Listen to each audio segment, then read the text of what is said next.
I am a Can someone pull up the? Oh my gosh! Why is my? Okay, we're back. So bright. Yeah. You showed up at the perfect time. Yeah. Right, Delivery guy showed up at exactly 5 o'clock. Your light is super bright on you. Yeah, I'm turning on the brightness of mine. What'd you guys get this week? Oh, for food, we got Slice 420. They have a really good gluten-free pizza. So almighty, why am I so bright? That sounds good.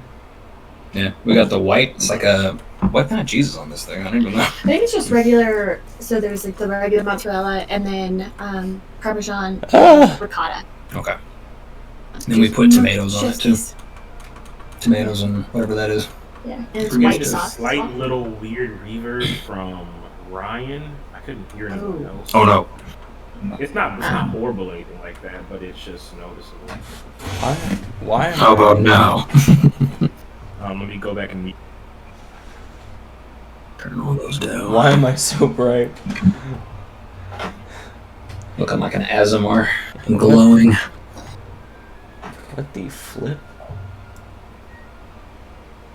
Oh, What's weird is I look fine in here. I think it looks better now. Does it? At least on my screen. What is going on? I look like a damn fossil. Hey, she won't listen to me. And we've got Legend of Zelda music playing in here. I don't think that's. Not if we're making money from it. What money? yeah. What you're talking about? You guys are making The money. ones with the tips that show up. Yeah. You guys are getting paid? What? President Trump said we don't have to pay taxes. Oh, shit. This is America. Especially if you're rich. That's right. This is America. I'm rich in heart. I rolled rich with my heritage. Why? What is making me so bright? Bald? This is America. Especially if you're rich. That's right. Oh yeah, I heard that reverb just now from someone else's. Somebody just Fuck is that? Like your internet's being kind of slow right now anyway. It's like your internet's being kind of slow right now anyway. It's annoying. Wisdom is very low. Charisma is +2. 15. I'm still getting a weird, slight slowness to my fingers. I feel like I have not had this problem before. I always got a +1 to intelligence. I'm gonna look over my character sheet, please. Apparently, I'm just gonna look like I'm the most Shiny and chrome. Yeah. Beautiful. Hello, everyone. I am your Chrome master for the night. My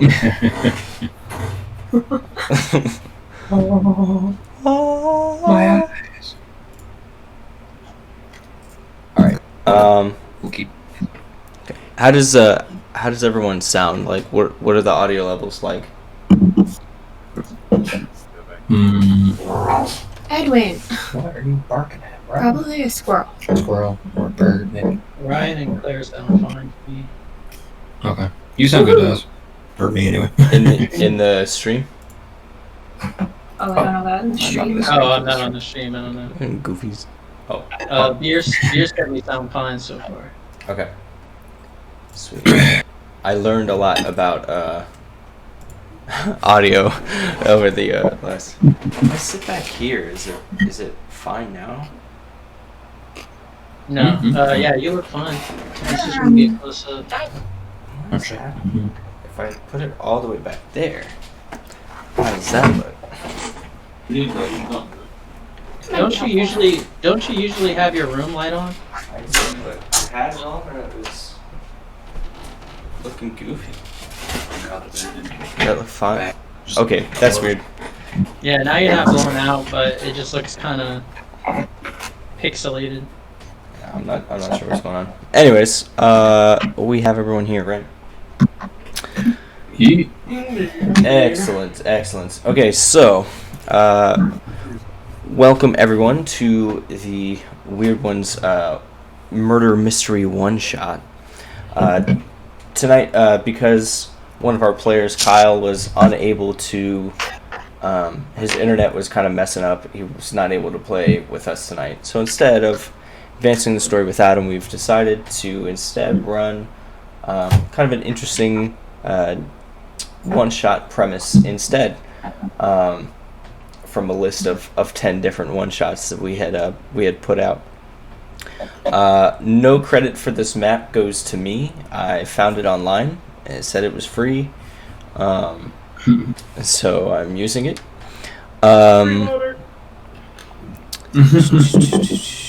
This session does not take place in the world of Visalot. It's just kind of, I think, just generic fantasy setting. I think that's it. If we could go from, we'll start up. Who is this above me?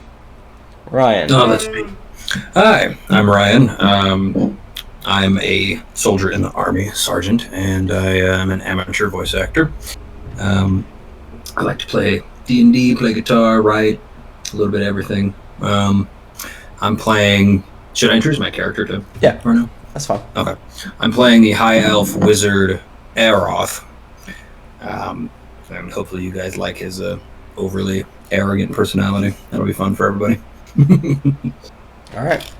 Cliff. Hey, introducing both ourselves and the character? Or just Yeah. Yep. Okay, cool. So, again, my name is Cliff. I am a writer, artist, screenwriter, and comic book writer, respectively. And I am going to be playing Soromir, a half-orc monk and warlock. I'm trying to mimic him off of Gaara from Naruto, and with a little bit more of a confidence. All right. Past the map and Cliff, diagonally from me, we have Claire. Hello, I'm Claire. I don't know, say something about myself? Yep. Okay, married to this guy, student, and We are so sorry for your loss. I just started an ASMR channel on YouTube. Just put my first video up. I'm a little awkward about it, but it's going pretty well. And then I am playing Lilith, a tiefling fighter, and I am his bodyguard. My hired muscle. Yeah. And I guess I'm just a very serious professional. Okay. And then finally, but not least, I got it this time, we have Dakota. Hi everybody, Dakota. I'm also a soldier in the Army, soon to be a civilian again. I actually get out next month. But tonight I am playing Ted, the town drunk. He's a halfling. Okay. And that's it. That is all. All right. So, you guys have all received invitations from a local vizier. His name is Tokrit. He is the vizier of a local town. It's kind of a big festival that is going on. So he's invited people from the region to come and partake in his festival. All of you have received your invitations. You know, have arrived as you come to the town of Barham, which is Barham. You've come to the town of Barham. And as you came in, you saw people from all over in the town trading, partaking in local flavors and scenes and sights and all that kind of stuff. So as nightfall came and the party was to begin, you guys were escorted along with other guests to the Lord's Manor. As you arrive, you notice that the manor is about two levels. It's got 2 levels to it, but it is very large. And from it, you see kind of a balcony at the front, as you see here on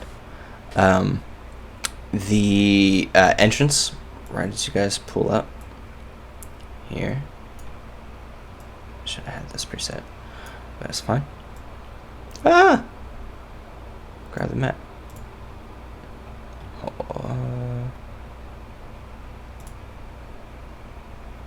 Wait. Somebody's token didn't want to be grabbed. Yes, so as you guys come up, you see the balcony and the entrance. A balcony covering, like, right above the entrance. This large, like, marble and, like, brick kind of mixed of culture building, walls and whatnot.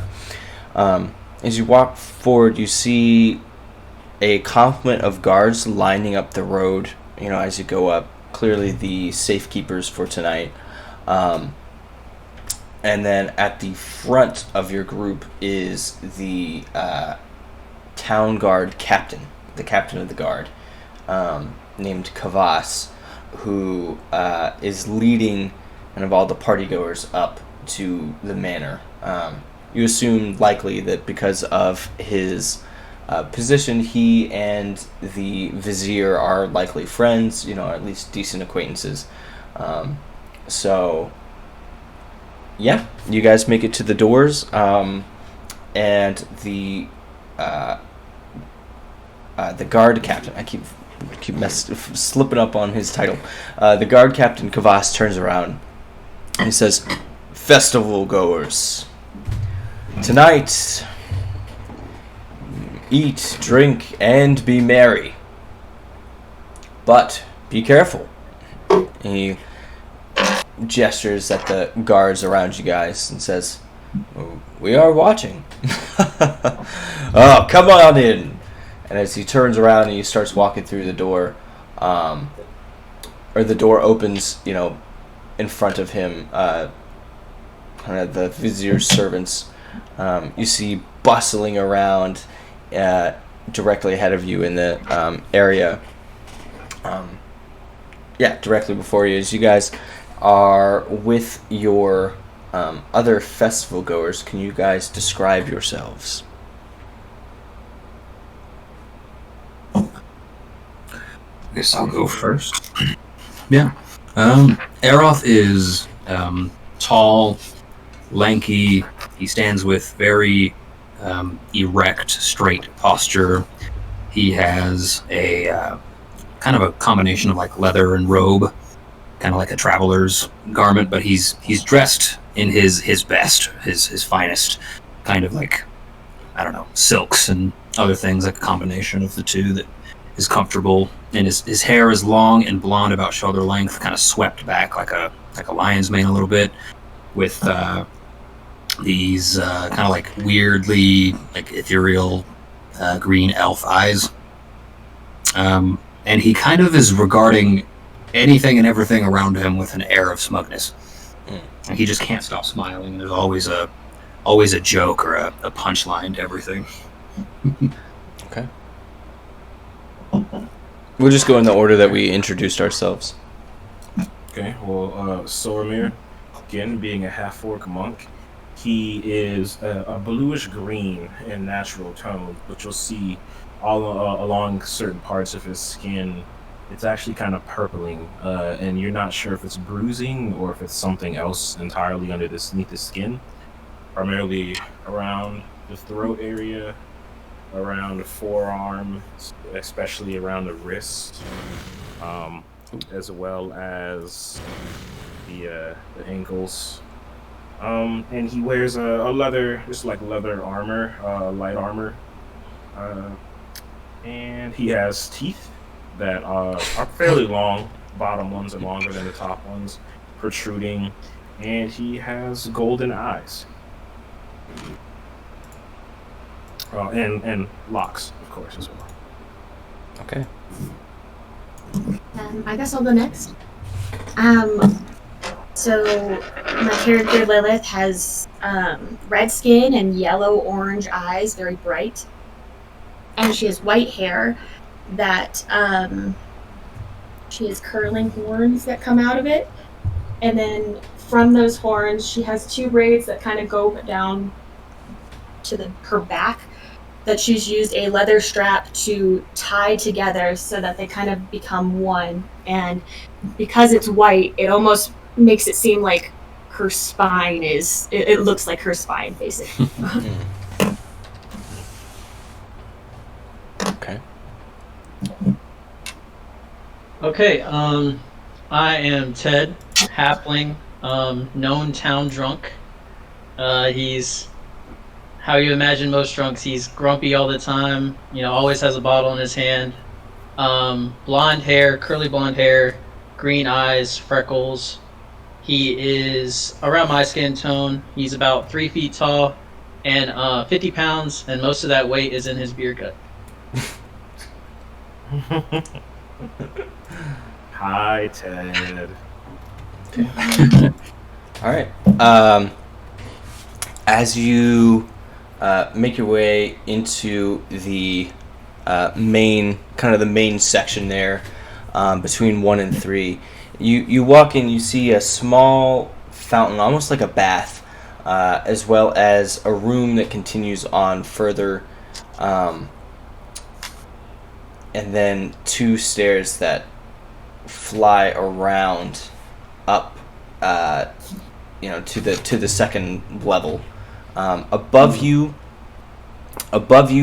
you see kind of a railing, and so you see the railing. You see like a few party goers that are kind of like looking down and have their drinks in their hands, and whatnot. To your left, you hear immediately as you walk into your left, you hear the bustle of kitchen staff working on meals and drinks and whatnot. Around you, there are about 10 people that you guys have been brought up with. One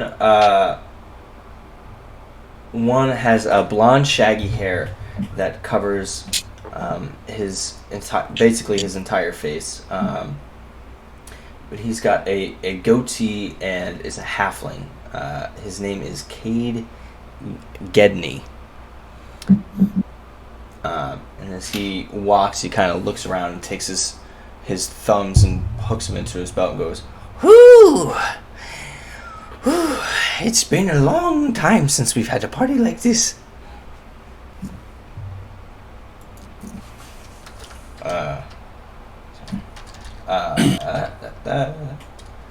Next there is a kind of short hair, awkwardly lanky halfling as well, the kind of walking next to Cade.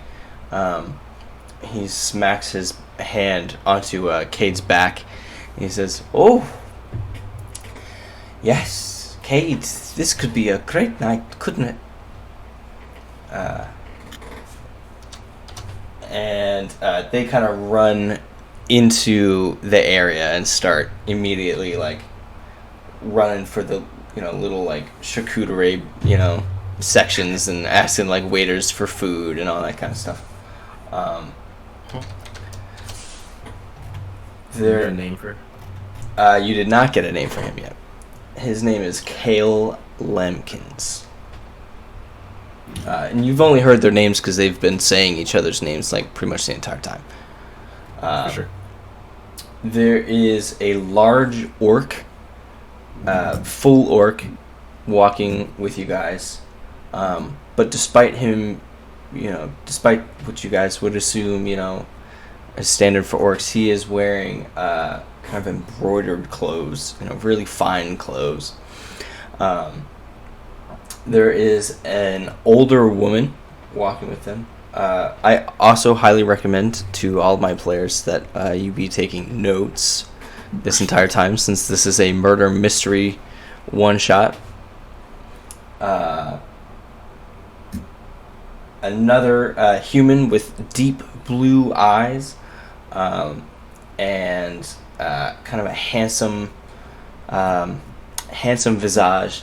His name is Addison Macer, and as he walks along with the group, he kind of looks up at the manor, at the balcony, and says, "My father has a more pronounced manner than this. I'm only here as a diplomatic reason. Our town is far more impressive." What race was he? A human. Human. Sounds like a human. There's an elf who seems to be walking, kind of like on the tips of her toes. Her ankles like pretty much, or not her ankles, her heels pretty much never touch the ground as she walks. She's like floating. She has long purple hair that is wavy. She has beautiful green eyes and a scar on her right cheek that comes down to the bottom of her lip. She seems to like slide between the people in the crowd, including you guys.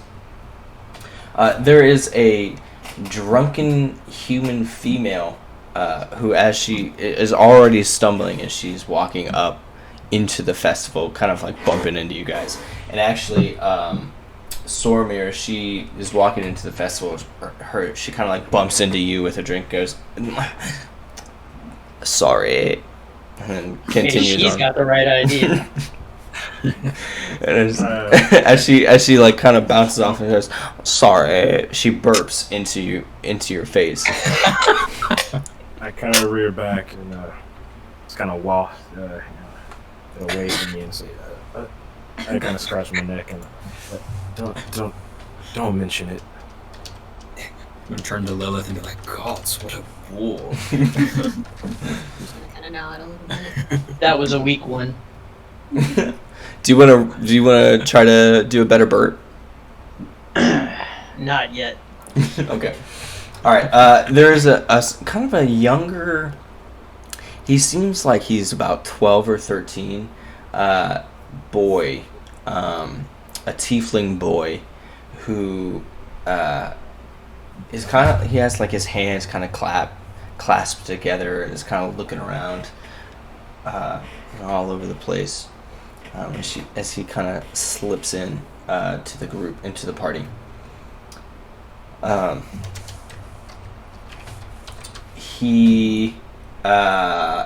There's another boy kind of walking with him who seems to be the more confident of the two.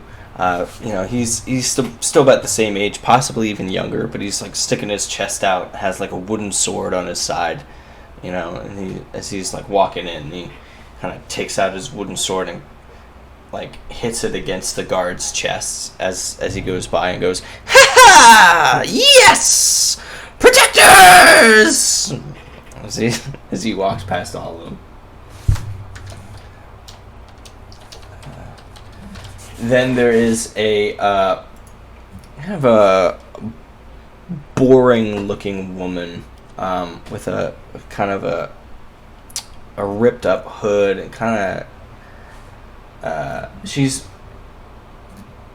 kind of like how to describe. She's in plain clothes, but the fact that she's in plain clothes. Like if she was wearing fancy stuff, she'd still look pretty boring. And then there's like a pretty much an old senile man who's walking up, and as he's walking, you see like the kind of the shakes as he puts his hand on like people's shoulders to help himself like get past them. And then finally there is a very cute woman, kind of like button nose, cute face, like all that kind of stuff, in nice clothing, who walks by. You see a nice like diamond gem around, or a nice diamond around her neck, with like heavy gold chains like holding it. And as she walks by, is it Aeroth? Aeroth, yeah. Yeah, she walks by Aeroth. You feel her hand kind of gently glide like on your back as she walks by and says, "Sorry." She goes into the party as well. Aeroth doesn't say anything. He just sort of like jumps like a timid cat a little bit. It's like, God. And he thinks to himself, does she know how much money I spent on these clothes? How dare she touch me?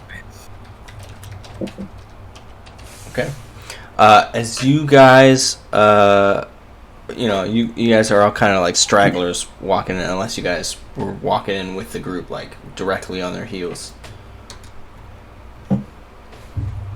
I guess I'll do that. Kind of scoping everything out.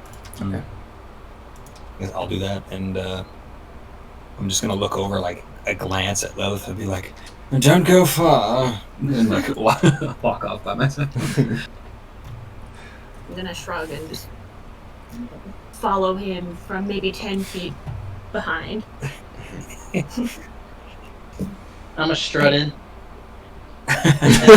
Get onto the nearest table so I can get as high as possible. Okay. Where are the drinks? People cheer, particularly the other drunken woman, but people start cheering and go, "Yeah, the drinks! Where?" What time of day is it? It's like 8 p.m. It's like 8, 9. Yeah. I kind of walk up beside the old drunk halfling, and I don't even look at him. My eyes just tired, and I say, "The night is still young, old man. How much can you drink?" The night. And I kind of tell him has just started. My drink. Where are my drinks? Okay. And I have a bottle in my hand, by the way. Every time I take a sip, I'm gonna actually be drinking out of my bottle. Okay. A waitress or a server comes out with a drink, and hands it. There's like on the tray that she has, there's like 10 drinks around a bottle. And she brings it out. She like holds it out to you. I'm gonna, still holding my other bottle, I'm gonna grab one from her. And I'm like, "I'll show you all why they call me Double Fist Ted." I take one as well. I didn't know they called. Oh Lord. I see him do that, and I start drink. I just roll my eyes and I take a sip as well. I'm like, oh, maybe I should have stayed back then. Yeah, I'm thinking the same thing. Like, what kind of party have I come to? My gosh. I look around. Do I see the Lord of the Manor anywhere? You see like a couple guards, standing at the stairs. At the bottom of the stairs, kind of like spread out. And as you kind of like wonder to yourself, like, where's the Lord of the Manor? You hear the guards like slam their halberds on the ground, kind of rhythmically, until you see other festival goers like start clapping like with the rhythm that they are echoing. That's like echoing out into the area. Okay. I pull up a seat, and this is very rhythmic. Yeah. Okay. I Just kind infectious of like a almost. recluse. I sit down, pull up a seat next to the halfling. I'm assuming still standing on the table. Mm-hmm. Take a couple of sips, and I pull out a drum, a small drum from my bag, and I just kind of start pitter pattering on it to match the beats. The beat. Okay. I start with my drink in my hand. I laugh at that.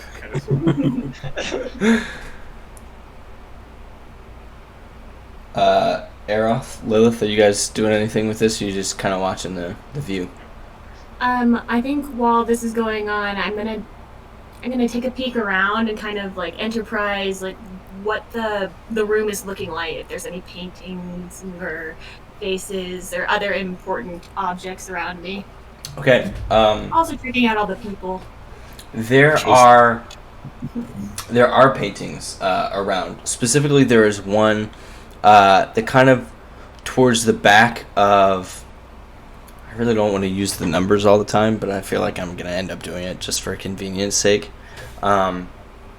In 3, like right where the stairs meet the top, there is a large, or not right where, above that section, there is a large painting of an older man, like significantly older man, with his hands on the shoulders of a young man or a younger man, who then has his hands in the same pose on like a child. They're all like facing towards the crowd that's kind of gathered in that area. I mean, they're all human men. Yes.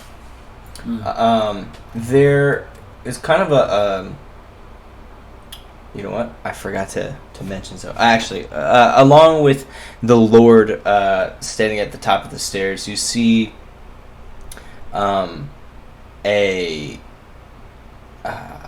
you see Captain Kavas standing next to him as he starts leading him down the stairs. And pretty much every step that they take, there's a louder like rhythmic increase. Like people are getting more and more excited for Vizier Tokrit to join the group. As they come down, right before he reaches the bottom step, Captain Kavas steps out from the stairs past the guards, and he says, "Participants, Vizier Tokrit," and he holds his hand back, and the crowd starts, "Yeah! Yeah!" Everyone except, you notice the human Addison Messier, who's just kind of standing with his arms crossed, like, yes, Vizier Tokrit, impressive. Same as me, like scoffing. Not as noble as I mine. patter my drum as the restlessness of the crowd it kind of boils as the Lord's kind of egging them higher and higher. I pat the drum to the rhythm of the feel of the room, but the entire time I'm got my eyes like laser focused on the Lord, trying to give him a read of just himself. Never seen him before, so. Roll me an insight check. Okay. 14. 14. So you're trying to get a read of Vizier Tokrit, right? He seems like he is hype as hell for this party. Like, he's kind of standing back, like, as the guard captain's giving his speech. I'm going to experiment with standing up here and stuff. Just because I like standing. As he's, like, giving his speech, he's standing back, like getting himself, like, psyched up. Like, he's, like he's about to... My mic! Hold on. I got too high. Too hype. Casualty. This is an actual depiction of the Lord. Yeah, this is the Lord Vizier right here. shit down. He knocked over like a vase. Yeah, yeah. So as he's like, I'm gonna bring this back down. So, I'll figure that out later. Standing is, I feel like, helps my role play. Yeah, when the bar DM gets too hyped. That's right, Beers. So yes, as like standing back there, he's like getting like, and you see, like everything in him is just super excited for this party. Before the guard captain fully finishes his introductory speech, Tokrit pushes past him and says, Friends, acquaintances, and political enemies. As he points it at Madison, standing there, who, hands still crossed, goes, he still hands out and says, Welcome to all. And he starts walking amongst the crowd. As he's, he seems very touchy. He's kind of like caressing people's like faces with the back of his hand, and he's walking by him like, to the young, the old, human, elves, orcs, half orcs. He's just continuing. He's just listing. At some point, you feel like he lost what he was gonna say, and it's just kind of like listing what he sees in the crowd. Until he's like dead center in front of, like, in the entire middle of everyone. And he looks, he says, as my father, the Vizier Tokrit the First, and his father, my grandfather, have done, welcome to our Barham's festival. We are so pleased to be able to provide food and drink all night for all of you. And there's a yeah, woo. Yes. He kind of prepares himself. He says, at the end of the night, we'll have a wonderful announcement for what to expect in the new year in our wonderful little town. Well, town, more like a region. You understand. He says, please, for me, no weapons tonight. If you were to fight, bare knuckle it out like a couple of tavern brawlers, but we don't need any death on a night that should be celebratory, right? People are, yeah! An ominous statement. Kind of look around. Kind of just like, no, why are we agreeing to this? Yes. Without my... Yes. And if someone throws a punch at your back, well, punch them back. And he walks over to the servant and grabs 2 drinks off the tray and starts chugging them. And then as he finishes them, you hear like kind of the nasty, gross sounds of somebody like double fist chugging a drink. And as he finishes them quickly, he slams them on the ground and says, begin! And people take off all over the manor. People start like running off with their drinks and, with people and all that kind of stuff. What are you guys doing? You heard the man. It's time for shots. As everyone starts running, he says, "Oh! Please, in a couple minutes, we'll have a speech from our village wizard.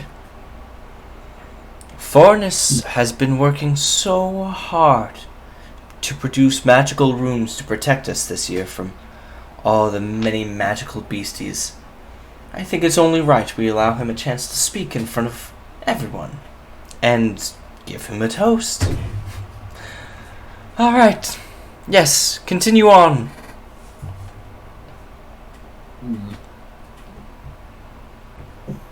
I'm gonna call over the nearest, like, maid. Like, waitress, give me one of your finest vintages. Full glass. I'll need it tonight. An older woman comes up and says, "What did you say you want?" One of your finest vintages, please. She turns around and says, "Lala, bring me some of the good stuff. Yeah, go bring it. Bring it." And the strongest drink you have. If you have any Never-Embers, that's my favorite. She goes, "The strongest stuff, honey. You can handle that." I'm a living weapon. Do you know who I am? She goes, "You're Ted, the town drunk." The town drunk. She says, "Well, bring the heavy stuff too." All of it. She does not repeat all of it as Lola runs off to go grab these drinks. As they, Okay. I turn to Ted, and I just kind of sip and tend to my one drink, and I say, Ted, you're from this town, correct? I am this town kid. Oh, right, but are you naturally always this drunk? Naturally the best? Yeah, that's me. That's not what I see. And I turn. Go ahead. What were you gonna say? Who? Oh, that was it. I just took I started drinking. God, this is gonna be that kind of session. I turn to, and I'm sorry, I forget the names of you and Ryan's characters. Claire, what were they again? I'm Lilith. And I'm Aeroth. Lilith and Era. Surely you've heard of my family. I'm not from around here, so no, actually. But could you tell me your name? I'm called Aeroth. And I, like, flip my hair, kind of, like, disdainfully. What are you, some sort of pretty boy? There are some who regard me as handsome, yes. I imagine As you say that, the cute woman that had kind of like put her arm, like slid her arm on your back, slides up and like kind of brings herself onto you and like looks up and says, I try to like go up and grab her and pull her back. "Okay, make me a contested athletics check." A what? I'm A sorry. contested athletics check. And add your shit. Fuck 'em up. Where? Add your athletics. 3. 14. She got a 5. Okay. As you pick her up. Pick her up and say like, "What is your business here? Why are you touching my my employer?" And I, like, just turn away and, like, have my arm like this with, like, a sash. As she says, "I just thought he was pretty cute, but That's twice now. You tried to touch him. I let you off the hook the first time. She laughs and says, "Tries. I made it the first time." Because I allowed it. I just. It's awkward. As she's like set down and like starts walking away, she like looks back at Aeroth and like kind of gives him the eyes. Do you know what I mean? I don't even, like, notice. I don't look at her at all. I'm gonna kind of watch her go and kind of like disbelief how unafraid she was of me. I'm gonna call out to her and I'm gonna be like, "Hey, lady, if you want a real man, he's right here, all 3 feet of As she looks at you, she like her whole like face just cringes and like, "No, I think I'm fine," and like continues off. I turned to everyone else and was like, "Yeah, not everybody can handle me." I'm gonna nod in agreement. I cheer to that and take another sip to Ted and his larger than life attitude. I'm gonna smack you as hard as I can on the shoulder and be like, "Drink more, don't just sip." She goes. She, by the way, she goes up the stairs, up the left stairs, to the second floor. Okay. I kind of spit out my drink as he slaps me in the shoulder because I was not expecting it at all, nor was I expecting the weight from the hit as well. I say, "Oh, all right." As you guys are sitting there, the two children, the tiefling and the human boy, you notice them out of the corner of your eyes. Your conversation is taking place, very cautiously, like grabbing bread and like little bits of meat and whatnot. Like they're doing something maybe they shouldn't be doing.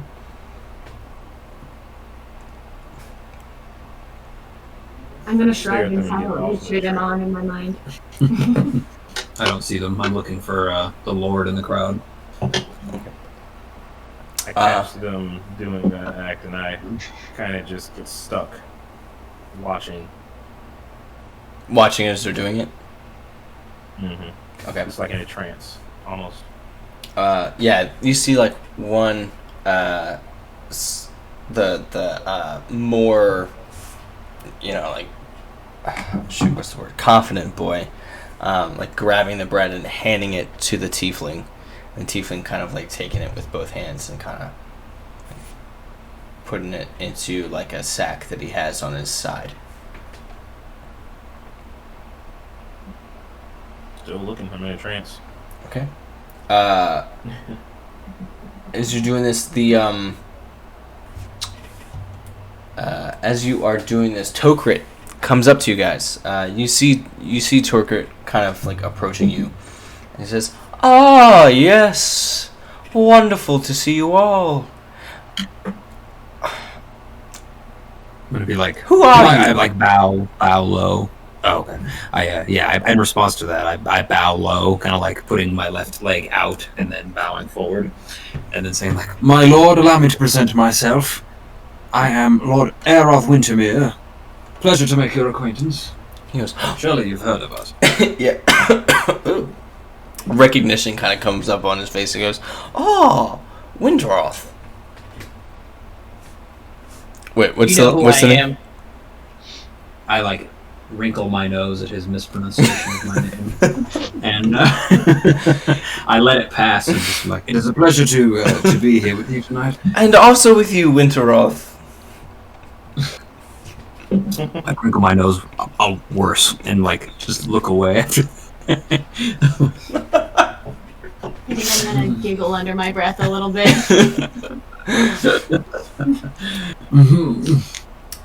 He says, "And Ted." He knows Ted personally. He says, "It's good to see you were released from prison in order to make this." Yeah, I'm sure it is nice to see me.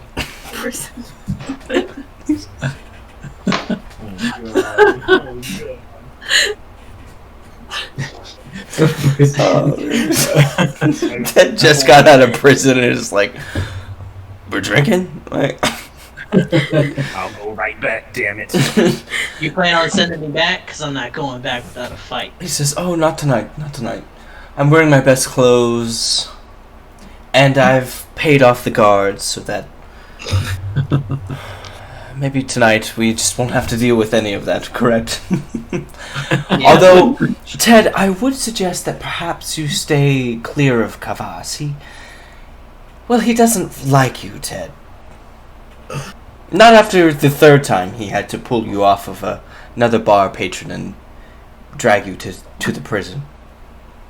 Well, how about whatever his name is, stay away from me? It's like, my God.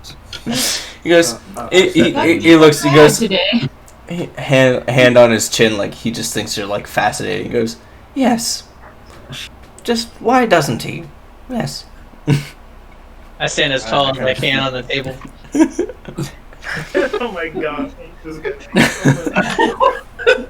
I stand in between them and I say, we'll be sure to watch after Ted. He's just, you know, right? He goes, oh, yes, Ted and I are the same age. We had, there were multiple times that Ted and I tried to be friends, acquaintances. And, well, once he discovered the bottle, it just never quite worked out. You guys are asking all the wrong questions. Where's my whiskey? He goes, yes, Francina.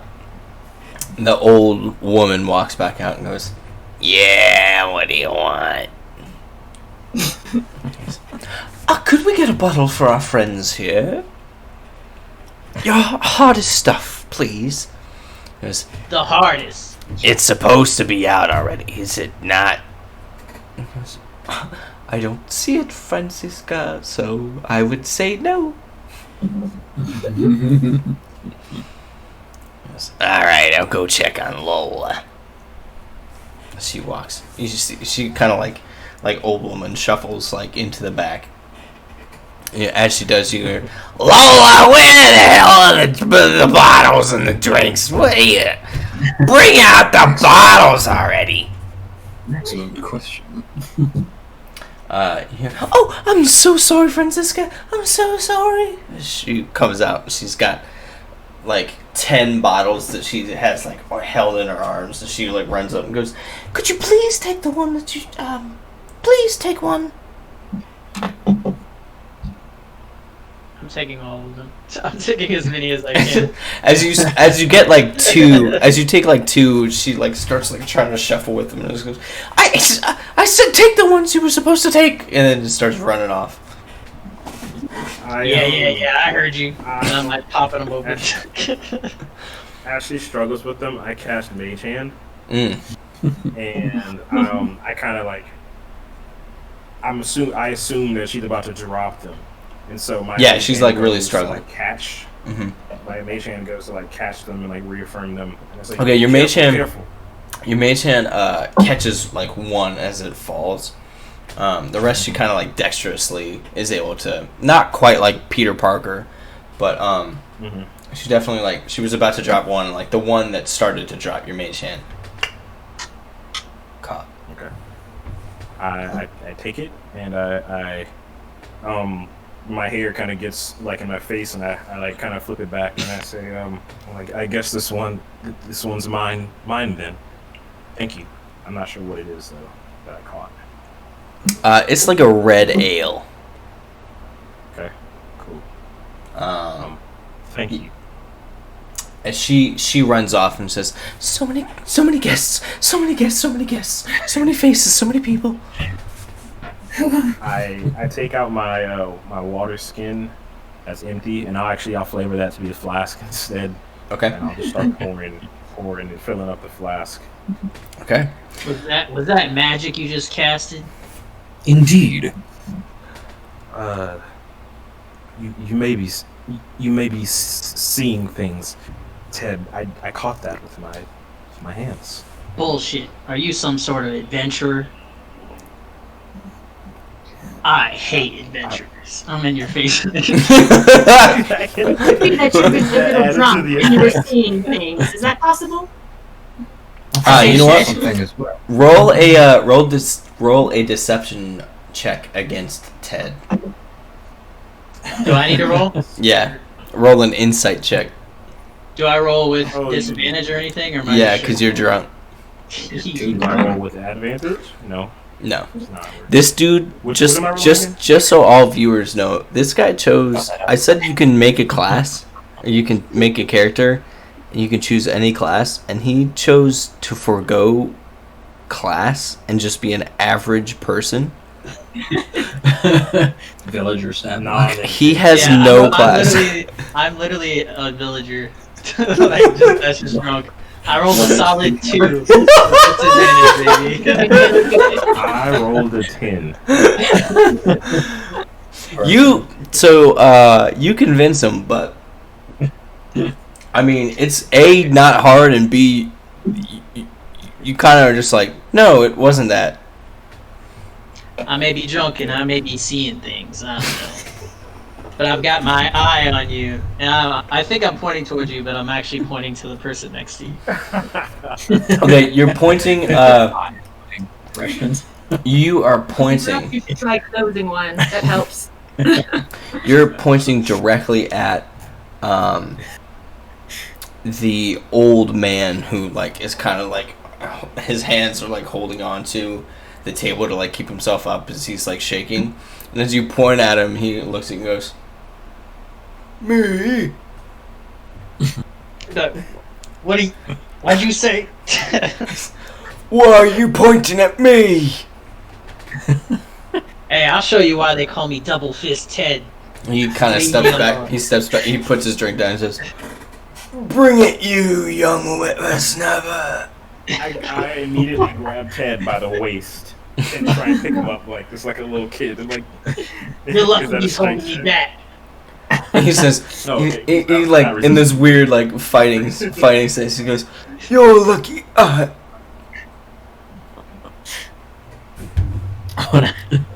want to ask Ted, are you the hired entertainment for the evening? I don't get paid for it. Oh, He's this is still in really. my hands, by the way. Yeah, I'm talking to him while you're holding him. But I am the most entertaining person you'll know. I kind of like mess with my hair a little bit. Pick up Indeed. my drink. You should try to make money from it. Let's see, Ted. I'll make a wager with you. If you can reach 10 gold by the end of the night, off your entertainment skills alone, I will give you an extra gold. It's a win-win for you. You get more gold, and you get more gold on top of that. Wait. Before I accept this offer, I need proof. I need you to show me gold right now. Okay. I just wait. I do that, but I put him down, and I pat him on the top of the head, and I take. I'm looking at that with the hands on my hips, like. I step back about 10 feet, cautiously pull out one gold coin, and kind of like I'm like hovering over it, and then I put it back into my pouch. How do I know it's real? Oh God. I can see where this is going, and I flick him the gold coin. There's your early incentive. I catch it. I'm like, only 9 more gold pieces to go. Pocket. You got me there, Ted. That was a good one. Entertaining. Cheers. Yes, and I down the rest of my drink. Yeah. Okay. As you guys drunk halflings now. As you guys down the rest of your drinks, you hear the halberd starting to sound once again as the vizier starts walking away, loudly proclaiming. You see him like walking into each of the rooms around. I'm saying like he's going to make a speech. He's going to make his speech, and he continues around on the lower level. He walks up to the guard and says, "Please announce that soon Thorin will make his speech." And as people run off to go and make this announcement, the vizier Tokrit kind of stands like in like the middle section there between 1 and 3. Actually, no, he stands like in 3, like right on that carpet section you see there, right in the middle, like hands out. He sees you guys still like kind of looking at him and goes, "Is this posed too much?"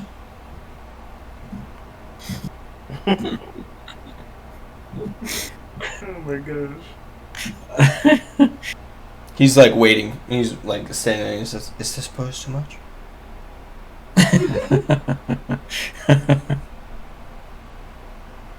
Looks great. It's very good. Thank you. Just Thank enough. you. Thank you. Thank you. He continues to stand, like, his hands raised like this, his head up in the air, his eyes closed. If And you accentuate the leg just a little bit more, it would add an extra layer of complexity that would just be ravaging. his eyes, like, pop open from his face and goes, "You think? All right." He kind of I readjusts know it. himself to, like, do what you had said and goes, "Ah, yes, this posterity. Yes. Enjoy." Yeah, as the halberd starts beating against the grounds, the guests, the partygoers, start kind of funneling back into the area. All of them seem like, or most of them seem like they've been partaking. Many of them have, like, bottles in their hands. The exception, obviously, are the children, and then the orc with his, embroidered clothes. He does not have any drink in his hands. He seems like he's been unaffected by anything. Has a speech started, or may I go speak to this orcan gentleman? The speech is about to start, but it has not started yet. I will stay put. I mean, you can go and talk to him. Well, yeah, I motion over to him. I don't know what I'm getting around to get to there, but I'll go over to him and say, "Evening. My name is Soromir, and you are." Can I eavesdrop? Like I casually walk slowly up. Yeah. That's what I'm doing. He goes, "Oh, my name is Gomatog Firesong." And I write this one also down. As I write this note down, I should have said this, but Soromir also takes notes of most things. Just something to keep from his jitteriness getting to him. How convenient for a murder mystery one shot. Okay. Can you repeat that name again? Because that was a lot. Gomatog Firesong. Gomatog Fire song. Interesting, nice. And what brings you to this affair? I feel out of place here myself. I see you, an orcish gentleman yourself. He looks down at you and says, "Well, I do so enjoy the festivities and merriment." Very, very merry, it seems. Yes. I also, actually, roll me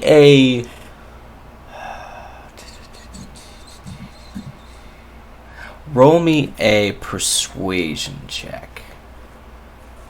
You got it, dude.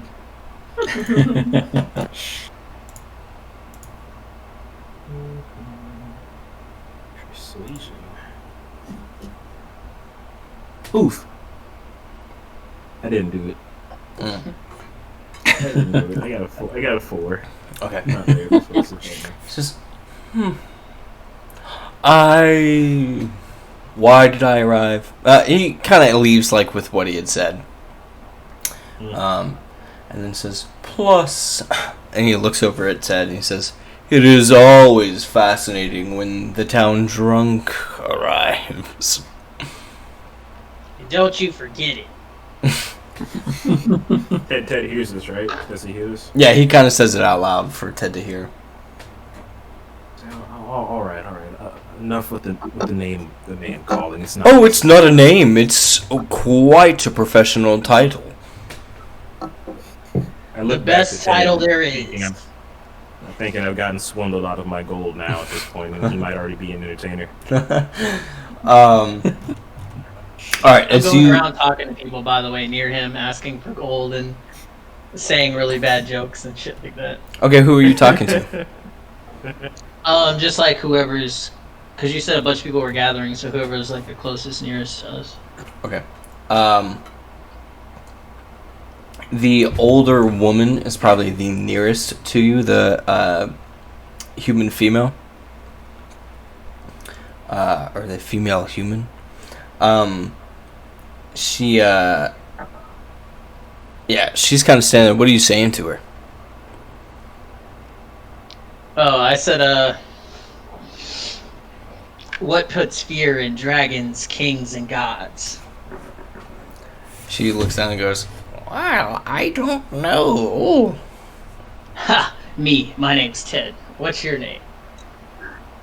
She looks at you and she goes, "Ted, I used to wash your clothes. You forget my name?"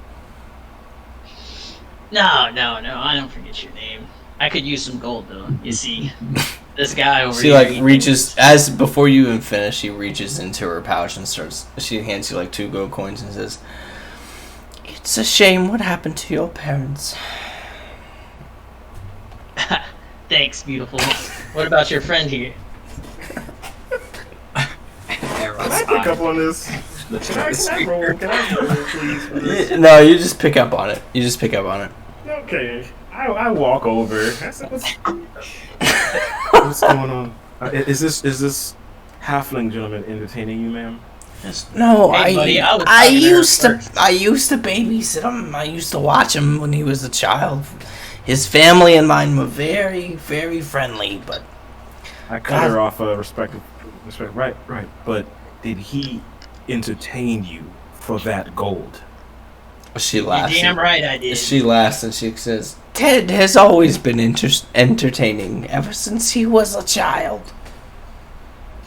I'll drink to that. She leans in towards you, Stormir, and she says, "But he does have a drinking problem." A drinking problem? You don't say. I couldn't even tell. Yes, terrible. The drink took his parents as well. That is information you probably could have left out. As they're having this conversation, I'm gonna strut over to the nearest group of people and be like, "Hey, Roll me an athletics check. me? Yeah, with disadvantage. Yeah, if I do With disadvantage. This man has been on a tear, man. I feel like Go we're back and sit down next we're not to even me. gonna do the murder mystery, guys. We're just gonna have a bar night basically in D&D. I got 11 with disadvantage. And The 11. other one was a 19. Okay. Yeah, so I got 11. Okay, there's like a moment halfway to who you're going to where you like half stumble for a second and you're like, I'm good. You have to like, yeah, you like stumble for a second and then you continue on. Oh, Like, do I fine. catch myself? Yeah. Okay. Yeah. I'm gonna stumble, and then I'm gonna do a push-up and jump back up. Oh, you don't fall. You're just kind of like Oh, walking, okay. like you know when like you're walking, you know, like your head's kind of hanging, you're like, and then you like readjust yourself, like get your Okay. equilibrium back. That's kind of Yeah. what happened. All right, I'm gonna try to play it off like I'm stretching.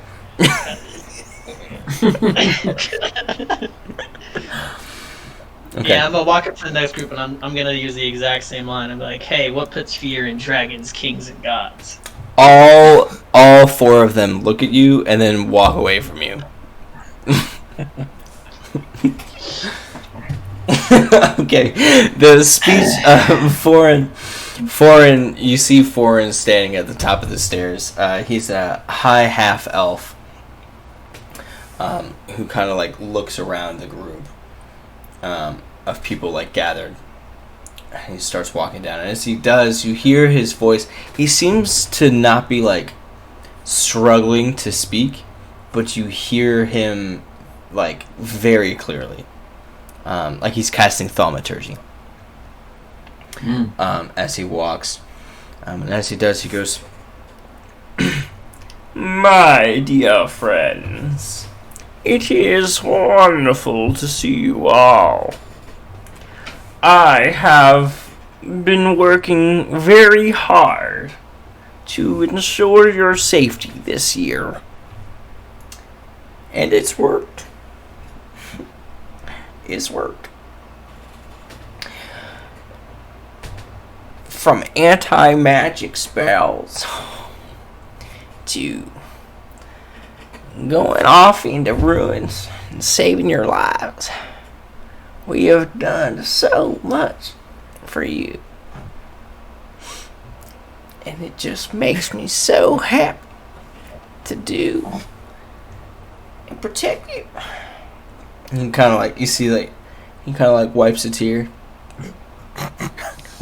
Matthew McConaughey? He goes, but we have not much longer before the new year begins, and another year of new magical beasties making their arrival.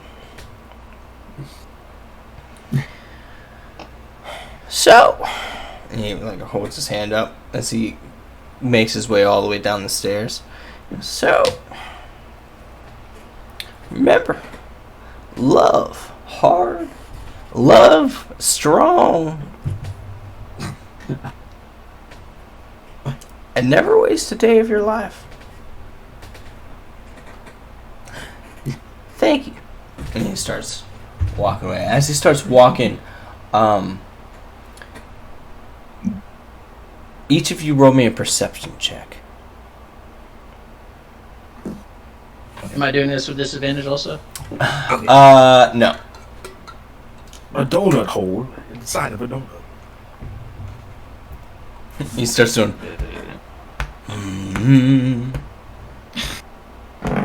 I got a 21. Oh. 13. Let's go. Yeah. 17. Okay. And Stormir? 3. Okay. Alright. Rolled a straight 1. Nice. As he starts walking away. You hear whoosh. And before you see where the sound comes from, darkness erupts into the area you guys are in. You hear commotion as people, as heavy armor from the guards starts clinking, and people start yelling out in confusion and annoyance of what's going on. This commotion suddenly brought up. No one can see. You guys stumble into each other. Ted, you stumble into Lilith. Aeroth, you stumble into Soromir. Damn, I've had that many drinks already. I'm gonna like put my hand on his forehead and kind of like create a distance between him. Okay. So as you like feel through the darkness, you find his forehead and are able to like push him back. I'm reaching at the air trying to. I'm like, people start screaming, and then suddenly the darkness disappears. Question. I mhm. actually have an ability that allows me to see in both regular and magical darkness up to 120 feet. Can I attempt to perceive this, or is this instantaneous? What's the spell? It's not a spell. It's a part of my warlock. Devil Sight? Like my pack thing. Yeah, it's Devil Sight. Yes. Eldritch Invocation. Mm-hmm. Because I didn't see Okay. where it came from, but once it hit, trying to. Yes, you can. As you heard the whoosh, you didn't see where it came from. You did see Captain Kavas suddenly reach up with his hand towards his neck and then fall to the ground. All right. As this subsides, I rush over to Captain Kavas. Yeah, the darkness has dissipated now. I shout, "Someone help!" People who had not seen this happen suddenly turn in, go, "Oh my gosh, what happened?" he's been injured in the darkness. Something, I don't know, it attacked him. Get help. Get medical help. Is there anyone in the manor? Vizier Tokrit runs up and kind of kneels down next to Kavas and puts his hand compresses it against his neck. He goes, my friend, are you okay? You'll be all right. You'll be all right. Please, someone get help. Is there anyone that can perform? I mean, is he bleeding now? Is he choking? He is seemingly bleeding out. Blood puddling around his body, coming from his neck. Any clerics? I shout out. Mm-hmm. No one responds. Everyone's just watching in horror. Oh my god. Why are you standing here? Can anyone? I could try to stabilize him. Not proficient in medicine though. All right. Well, I will. I don't even have any items. Yeah, I didn't bring like As he's still like holding his like everybody Tokrit and he are like kind of putting their hands on his neck. He says,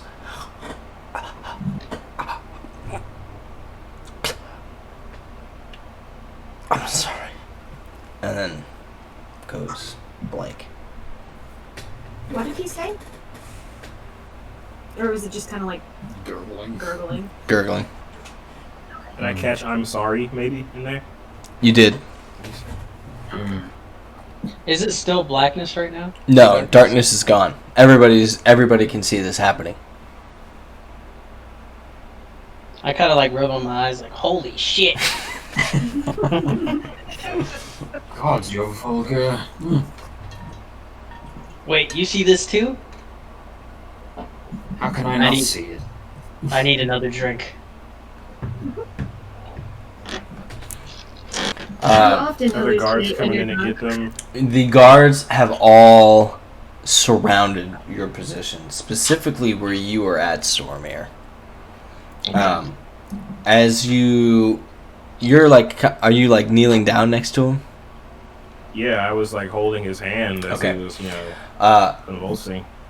Tokrit still holding his neck, seeing the light kind of fade out of his eyes.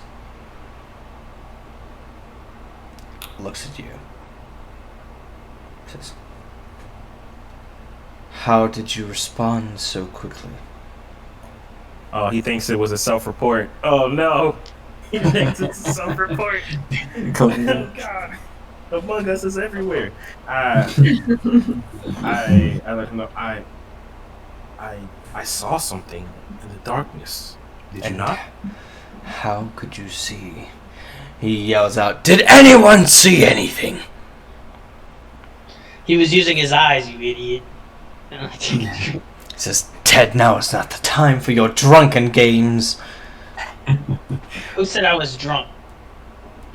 As you say that, you kind of like stumble like a little bit. Alright, I'm a little drunk. I'm a little drunk. I'm gonna speak up and say, like, I haven't seen anything, but I can vouch for this man that he was standing near us. It would have been incredibly impressive if he was able to move over there, Indeed. slash a man's throat, and then not get a drop of blood on him until he tried to attack. As the darkness fell, I stumbled into him. There's no way it could have been him. I turn to Lord Tolgrit, and I also say, I rushed to your friend's side in his last moments. You see tears, like his face kind of like start trembling as like he's like struggling to try to keep calm, and then you see like in anger tears start to like come down his face. I'm sorry. I know who it was. Ted. Point to the group of women that kind of like walked away from me when I was like trying to tell the joke. They're killing They all look at you. They could kill somebody too. Ultimate incel. get emotional. They all look at you and like they all look at you, throw their hands to their shoulders and like.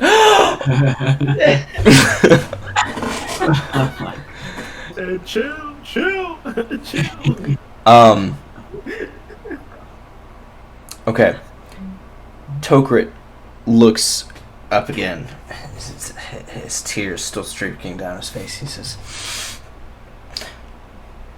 "Guards, don't let anyone leave until we've figured out who killed my friend."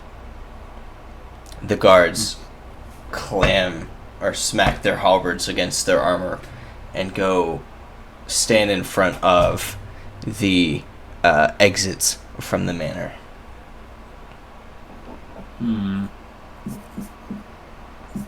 Stairs as well. Yep. You're going to keep us, all of us, inside. He says, "I can do what I like. That's one of the perks of being a lord of a whole region, isn't it?" I don't care as long as you get to drink and eat. And I'm gonna grab another drink. Off the table. Foreign the wizard turns back and starts. He was turning back, and finally catches up to where you guys are and takes a knee and says, "What happened? What happened?" You are a wizard, are you not? Of course. You mean to tell me that you, someone who studies the arcane for a living, didn't see any of this? He looks at you and says, And how did you see everything?" I'm still trying to answer that myself. "So perhaps be careful on who you throw blame on when you are also not cleared from this murder." Oh, a wizard. You think you're so special. Yeah. Ted, he says that, or you say that, and Aeroth, Ted is like right next to you when he says that.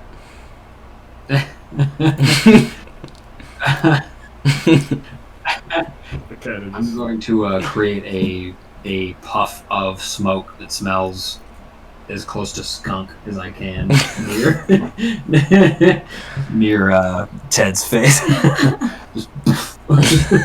I'm gonna be like, oh, that wasn't me. Get away from me, you tiny, Oh my god. embarrassing boy. Oh man! All right. Somebody really need to take a shower. I'm gonna turn and try to blame Ted as if he farted.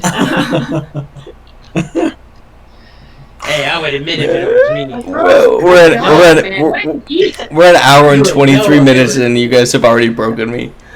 I leave the Lord and his wizard, little wizard boyfriend, and I walk back over to the game. Oh my god! I don't really like him anymore. It was Magic Bros, but now it's like no. Tokrit, you hear Tokrit as you start walking away. Tell Foreign, "Help me find who killed Kavas, please." Foreign goes, "I will do that.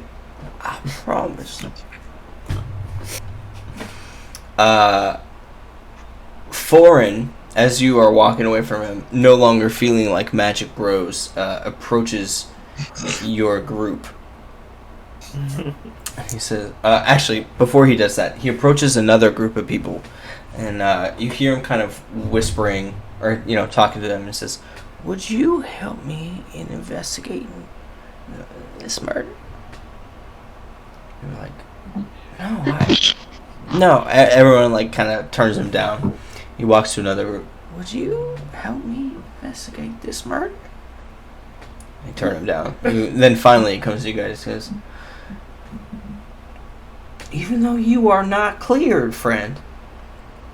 He points at Stormir. He says, I'm not your friend. "Even though you are not cleared, guy, would you help me? It would behoove you to help clear yourself. And so, If you help me investigate this murder, you'll be clearing yourself. You assume that incarceration is the worst thing that could happen to me at this point. He laughs really hard and he says, Toker here is... He's keen on imprisonment for people like Ted. I'm not going back to prison. You're not going back to prison, Ted. That's not what we're talking about. You're damn right. He kind of takes a moment and it's like... But murder of the guard captain? That's death. Could actually go for some death. I don't know about you. And I kind of like smirk and laugh, trying to... He does not laugh. He just No. stares straight faced right at you. Poor timing, sorry. Very Yeah, poor, that is like- very poor taste. Share that in between him and What do we I get? just kind of like recede to the back of the group. What were you saying, Lilith? I said. What do I'm we just get saying for that I it? was gonna kind of like tuck myself in between Aeroth and Thorin. Is that your name? Foreign. Thorin, sorry. Soromir, you mean? Oh, Soromir, yeah. Do you mean Ted No, or? no, sorry, Cliff. Who's Cliff's? Sorry. Yeah, it's Sorry. Soromir. Okay, sorry. I'm gonna kind of like eye him about the death thing and kind of put myself in between him. Yeah, Era. I'm gonna scratch my head and back up.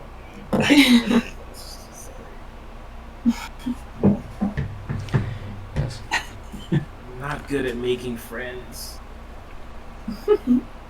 I suppose if I must, I'll help. I'll not stomach accusations, though. Will there be Foreign. coin involved? Yes, I Yeah. would assume that there would be coin, but I do not know. For one, there is not death. Foreign looks at you, Aeroth, for a long quizzical moment and goes, "Do I remember you from somewhere?" Because Well, did we go do get to? round. Did we study together at the school, at the college? you may have. Yes, you were a year before me, I believe. This might be why I can't remember you. Yes, well, that's not very kind. He's not very kind. School. Yes, but I pay quite well. Are y'all some sort of nerds?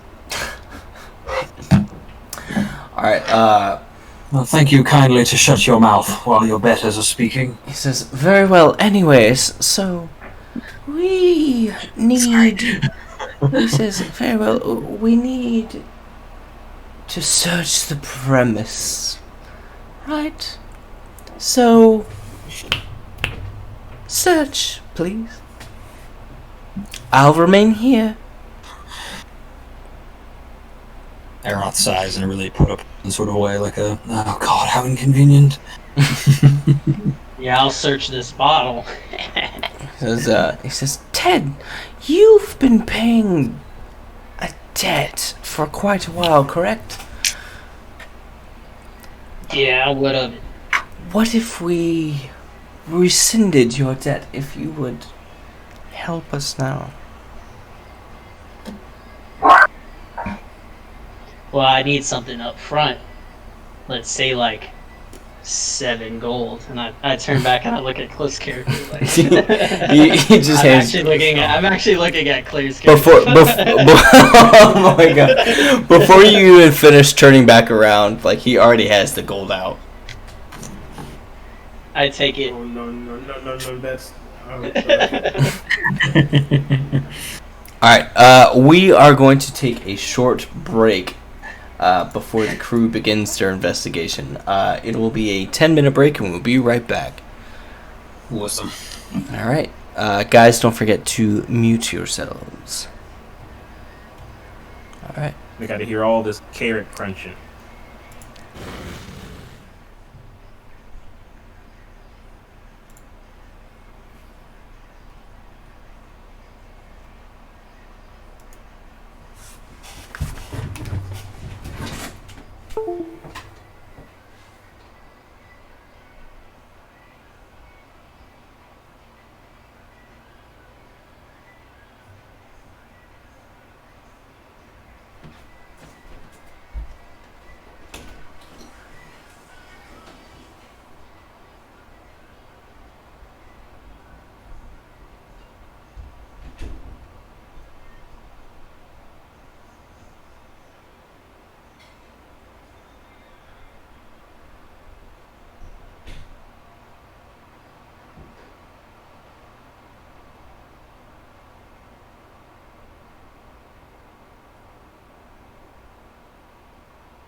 Hello and welcome back. We are picking up the Captain Kavas has just been murdered, and our group of adventurers have just been requested by the village wizard and the vizier to assist in investigating the matter.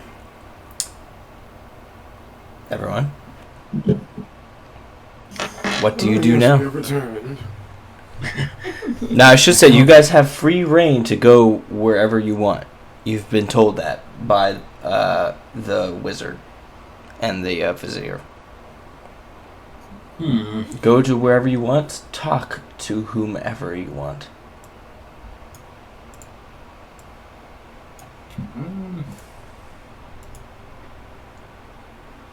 Arok's gonna remember the woman with the gem, which is the same one who tried to touch him twice, right? Yes.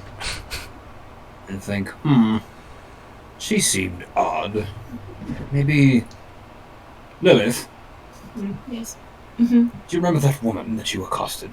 Yes, the incredibly annoying one. The annoying one? The cute one. Cute? Oh, well, that's your opinion, not mine. I barely noticed her beyond the gem that she wore. She wore a gem, right? Yes, she had a diamond necklace with a golden necklace with like a giant diamond in the middle of it. As I remember, it looked rather expensive. She seemed like a woman of import. Perhaps, anyway. Maybe she knew something, or saw something. Alright. Well, I suppose we could go find her and ask her. She went upstairs, did she not? What do you think, Soromir?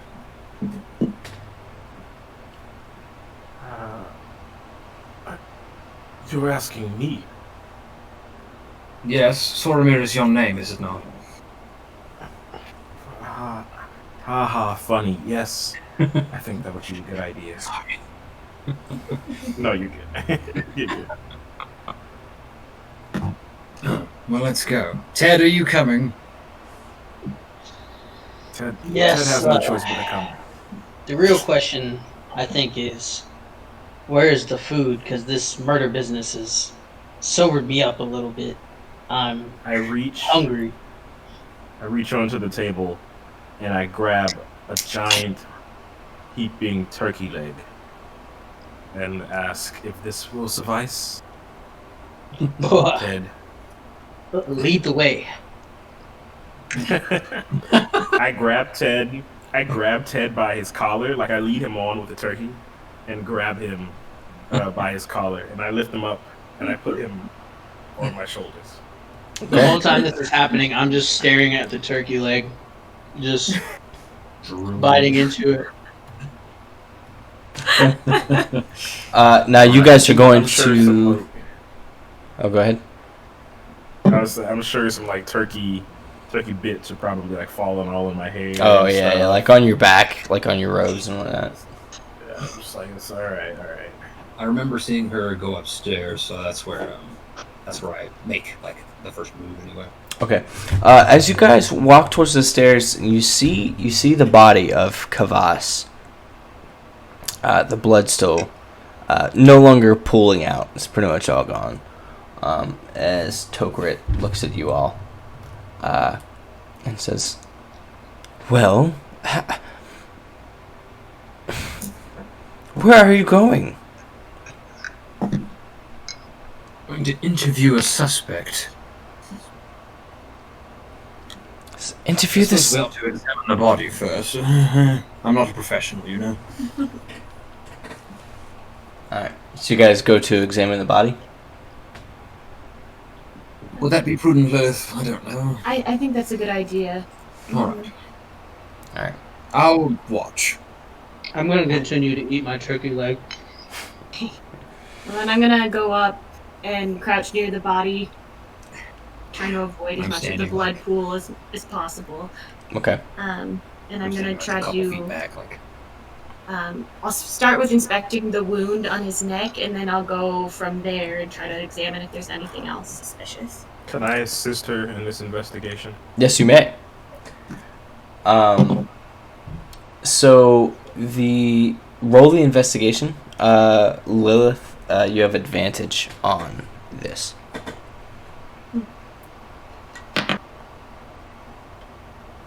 As my child sits on my shoulders, I kind of look and survey the body as well.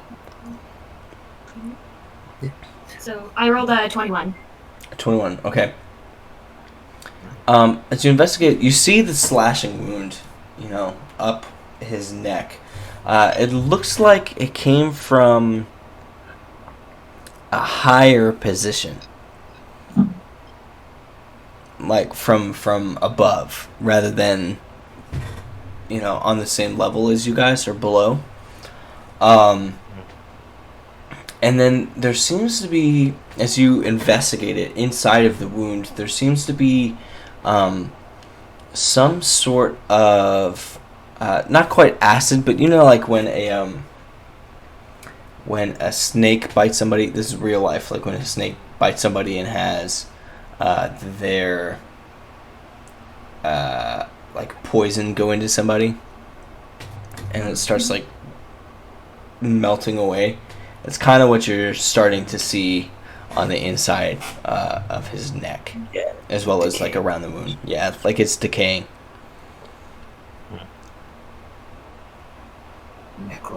Necrofying. Is it necrotic? Is that what it's called? I don't know. Necrotic, I think. Necrotic Yeah, tissue. yeah, It's yeah, like yeah, dying. Yeah.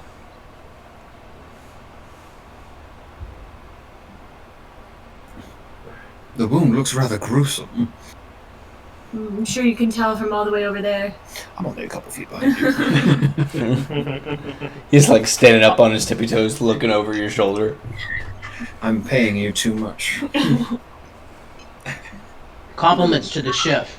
This turkey leg is delicious. Are you like standing at the dead corpse's feet, munching on your turkey? I'm like on it. I'm on his back.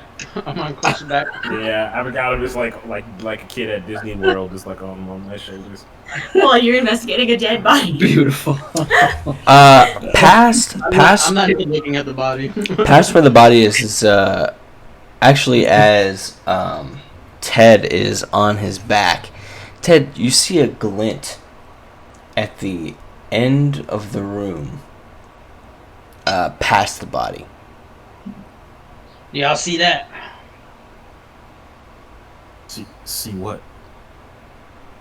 I know I'm not going crazy. Y'all didn't see that? Well, point it out, Ted. That over there, that shiny bit. I look. What do I see? You, now that he's pointed it out, you kind of see like light refract against like a little bit of shine in the corner of the room. Are you going to it, or are you just looking at it? I point over. Is it more towards me, or is it on the side of? It's like further from the, so let's see. So you guys are here. You're like back this way, and he is right on you. It's like closer to 3 than it is where you guys are at right now.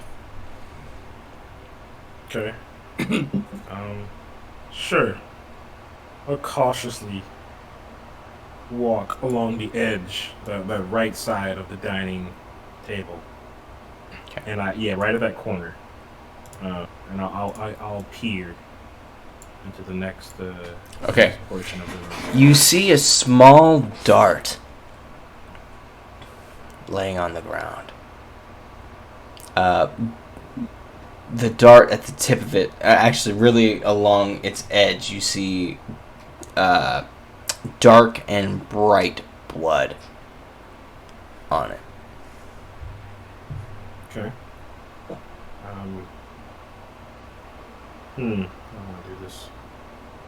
You seeing this, Ted? What? I kind of look away from my turkey leg. What are you talking about? There's a dart on the ground in front of us. The one that you pointed out to me. Yeah, so? Well, so do you think we should grab it? I don't know. I turned back to Eroth and Lilith, and I hailed them. Lord Eroth and Lilith, we may have found something. I found something. I'm taking another big chunk out of my turkey leg. You didn't even. Never mind. We found something, perhaps evidence on the ground. What is it? It seems to be a bloody dart. A bloody dot on the ground. I'd have a dart. But knowing the circumstances in my past experience, it probably wouldn't be wise just to run over to. Is anyone able to check for traps or anything that may trigger more darts? I'm a bit timid myself when it comes to the whole situation. What do you mean your past experience? One mystery at a time, Ted. I kind of jump off of him. Are you some sort of adventurer? I hate adventurers. It's not adventuring if the problems come to me, now is it? I'm a scholar, not an adventurer trapping about in the wilderness. Lilith, do you see something? Anything suspicious nearby? I literally point blatantly to the dart on the ground right in front of us. I just mean like Right. around us. Like, is there like a trap or something? No, Oh, no, there are no traps around you guys. thought he was being snide, No, scoffy. no. Well, not that I can Not the see sign. anyway. Okay. We should alert, whatever that hedge wizard, what was his name? I remember. but Asshole. I don't remember. for something. I assume. Maybe we should wait to approach him about it. Hmm. Because, I mean, he could also be a suspect. True. That is true. We don't want to let That is on true. to what we know just yet. Idea. Ted, you. This is the evidence that you found. I'm sure there may be more gold in your future. If you let them know that, you want to go grab that. Is it? It's not adventuring. You told him we found it. I only meant that because you were on my person at the time. Now you are on the floor, on your own 2 feet. So it is you who found it. Maybe you were on my person. I don't know what that means. I think it means. I don't think it matters. That distinction does not matter in this Yeah. particular circumstance. Are you sure? Because it seems like it matters to him. Anyway, Ted, can you please go pick up the dot? If we leave it here, just anyone might find it.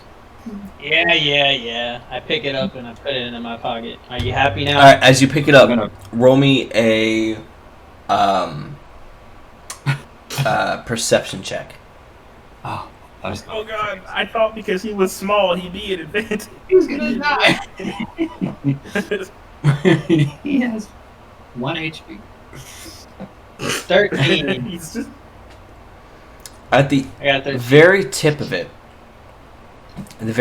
it, on the long edge, where you see like the dark and bright blood kind of combine at the tip, you see, or like right below where the tip is, on like the long edge, on the tip there's poison. Okay, I kind of. But it looks as if it was dipped in poison, and not much of it came off. We're gonna pretend like this is the dart. I kind of pick up it. I pick up the dart and I'm like, this doesn't smell like alcohol. I don't think you can drink this. And I kind of hold it out to the whole rest of the party. Did we see anything of a poisonous nature on the body? It looked as if his. The skin was decaying, yes? Looked like it could have been. Did we see any, like, puncture wounds that could look like a dart entered? No, you only saw the slashing wound on his neck. Here you go. I walk over to Cliff's character and I open up his pocket and I drop the dart in there. That's not. Nah, I forgot to carefully. There you go, buddy. Thank you, Ted. I open up my pocket and carefully remove it from my pocket. Can I prestidigitate his clothes clean for him? So there's Yeah. no poison. Yeah, absolutely. Yeah, I'm gonna do that for him. I'm not gonna look at him while I do it. I see you do that. I'm like, is that magic? What are you, some sort of adventurer? Ted, You know my. I hate You know adventures. I hate. I'm a scholar. I told you. I'm a What scholar. is it that you have against adventurers, Ted? Oh, nothing. Just my wife left me for one, and I pick up another trick and I'm just. Well, Cotton Eye Joe. I am not that man, and neither is Soromir, I don't think. And surely, I guess Lilith's not off the table completely, but you did say man. To be fair, I dislike all of you equally. So, cheers to that. Thorin comes back to you guys and says, and, I was looking around. What did you guys find? You go first. Actually, we're still trying to figure it out. I found a bit of boot prints running up the stairs. I went up the stairs. I followed them because you don't know what's going on right now. I went upstairs. And this is the wizard, right? This is Yeah. the wizard, right? Mm-hmm. All right, the southern accents. Just I gotta remember. Okay, cool. I know. I'm like trying to remember what accent that I gave him initially. He says, I went upstairs and I looked around from the overhead view of where we're at. And he looks, you see, so in the room with you guys, he kind of like points out with his head, he goes, Gomatog, Melissa, Addison, Fairleray, and Kazar. We're all here. Perhaps we should speak with them. These boot prints you saw, were they small? Were they large? Any particular? How did you see them at all? On the stairs, was there blood or some other kind of material? No, I saw dust. It seemed like perhaps, maybe. I don't know. And I'm just trying to figure out who killed my friend. there is a party going on right now, so there are many people who could have left those footprints without being guilty. Doesn't narrow it down much, but it wouldn't hurt to talk to them. Suppose we could go speak to them. We don't have anything else to share with you right now. Have you found anything? I found something. Was Ted, His turkey leg. Ted, what'd you find? I'm not sure I believe you found anything. Just ask my friends here. I found something. What did Found he? his turkey leg. And some more Yeah, alcohol. you found. Roll me a deception check. It's true. I think you have. Yeah. No, you don't. +0. a perfect roll. 10. Rolling that one. Huh? He looks annoyed. Yes, sir. He just looks straight up annoyed that you even thought to mention a turkey leg in the middle of this murder investigation. Because, you know what? Why don't you talk to me whenever you have some actual results? I'm going What? to keep searching. He starts walking away. I'm telling the truth. You want to fight me? All right. So, in the room with you guys currently are Gomatog, Melissa, Fellerai, and Kazar.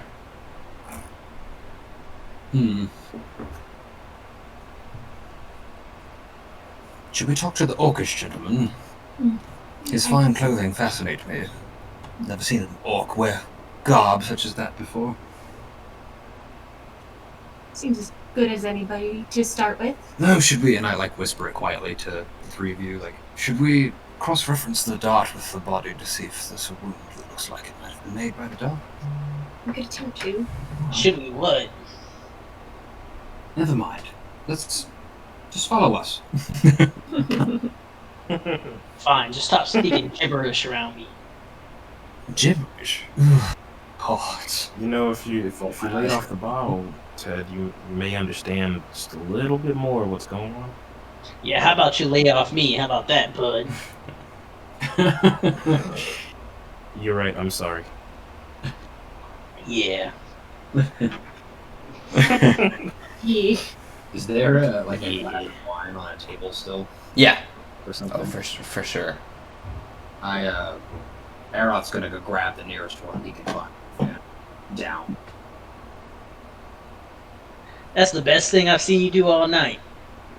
You probably should have let me check that for Well- poison or something. Well, you know, you've already been paid, so there's nothing for you to worry about. Come on. I sip from my personal flask from the hard stuff that Lola, or whatever her name is, gave it to me. Okay. So you guys are trying to cross-reference the dart versus the cut on the body? Yes. Indeed. Roll me an investigation check. I'll do it this time. The liquor has steeled my nerves. 14. Okay. As you walk up, you kind of are holding the dart in your hand, right? Mm-hmm. You kind of hold it to the cut, and you see there's a little bit of serration at the very bottom of the dart that seems to match where the initial point of the cut on his neck is. The dart's serrated edge kind of cut, a bit of a raggedness that kind of matches. Yeah. I'm gonna look up, but without getting up, to Lilith and be like, we may have found our murder weapon. Don't know for sure, but... That's interesting, though. You said, or from our observation, the wound looked like it came down from an ascension point, like a high point, correct? Correct. Though the dart was behind. The dart was behind him where he was standing. Did it not? Or did it come No, who went it would upstairs? appear. What was that? I'm sorry. Who do we know that went upstairs before this happened? We know the woman wearing the jewel went up there. I don't know who else. But then they could have come down from up there since then, so that's something to go on, but doesn't solve the mystery. And you were saying that it came from behind him. Right, we passed the body to get to the dart, which means that it appears as though the wound came from above him and behind, but the trajectory and landing point of the dart would beg that it came from in front of him, where we were in the dining room. Can I look for any small windows or slits or something of that nature that might make sense with an angular trajectory? So as you are kind of looking around, you look up, where on the map, again, I hate just referencing numbers here, but it's kind of what we're gonna go with. You see 15, section 15, with a railing looking down at where you guys are at.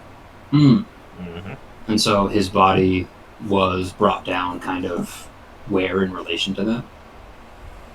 You know, like, where did he die? Yeah, like where did he fall? He died, like, right in between where 1 and 3 are. Like, that little section where it swoops in and then comes like this. Okay. I see. So on the right is the upper... Okay. I see. Okay. Well, it could have been from one of that balcony there. Maybe we should go check that. Oh, yeah, sorry. I meant 15 and then the balcony on the front side of the manor as well. You can see both of those. Okay. 14 is completely closed off. You can't see anything there. Okay. Roseanne could have attacked from one of those angles. Logically, anyway. Should we talk to the people around here first, or should we go investigate up there? Perhaps we should interview our potential suspects first. God, such an imposition. Alright. Who first? You said the older gentleman. Indeed. Oh, yes. If that sounds agreeable to you all. I'm telling you, it was those ladies. The ones Which that ladies? lost you from me. The ones who turned him down earlier. Or he didn't even speak to him, correct? What? They just can't appreciate a good joke. So who are you going to speak with first? I think I want to approach Firesong first, if that's what everybody else is okay with. Yeah. Gomertog? That's cool. Gomertog? Gomatog? Gomertog, okay. Gomertog Firesong. Oh, shoot. Hello? My foot slapped. Yeah, my foot slapped the goofy out of the cable there. We approach Gomertog. We are not professional at all. And I'm totally okay with that. Speak for yourself. Wow, look at you two being in sync. We're not professionals. We never will be. We're just doing this for fun. Professional drinker, Psych. and I'm a professional stutterer. Shut the. Okay, so you're going. So you're going to Gomatog. Gomatog is standing there. He's got a drink in his hand that he's kind of like holding shakily, but you see, he's the shake is slight. Like he's really trying to hold himself together as he remains just staring directly at Kavas. As you approach him, I assume that Aeroth, you're approaching him first since you wanted to talk to him. Before we get close, I want to, whisper to both of them. Do either of you want to take point? Yeah, I got it. All right, I'm not talking Ted. to you. Ted, as you walk up to Gomatog, what do you say? I say, hey, you. The one that talks real slow. He looks. Yeah, you. He looks all the way down at you. You're like 5 feet shorter than him, or not 5 feet, but you're like 4 feet shorter than him. I'm like, yeah, you. I'm talking to you. Yes. What do you want? Did you kill him? Are you saying this because? Today, Half-Orc, today. Fool orc, mind you. Are you saying I'm this? going to kind of step in front of Ted and push him back and say, hey, is there any alcohol nearby that you could grab? Hey, I can't see. And then I'm going to ask, I'm going to comment on how he looks pretty nervous. And ask him if he knew the man who got killed pretty well. he says,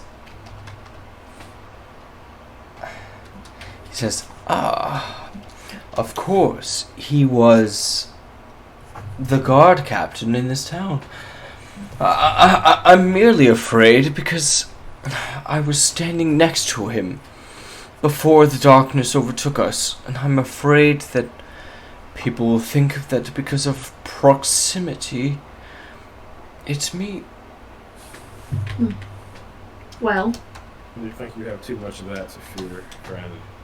I rushed to help him in his last moments, and they accused me. So no one's off.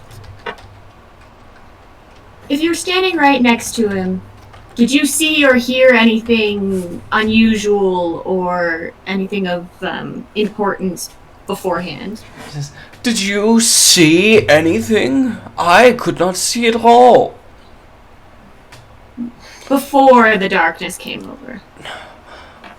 No, I stood there. I was listening to foreign speech, enthralled by the idea of safety for yet again another year. And then all of a sudden it was dark, and I heard suddenly a gurgle. And when the darkness was gone, Kvass was laying on the ground, bleeding out. Were you standing near anybody at the time, other than him? Yes, I was standing near Melissa. Is that the woman wearing the jewel, or do I have my names mixed up? No, she's the old woman. Oh, I see. And what about the balcony above? Did you see anything up there? Were there any patrons standing about?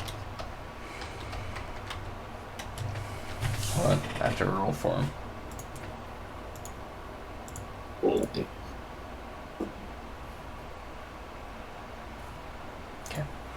He says, I think I saw a few patrons.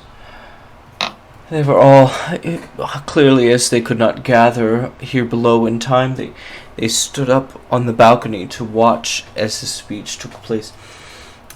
I saw Kasok. I saw Kasok and Sisek, as well as the two children, but children, they get wherever they wish to be. Who?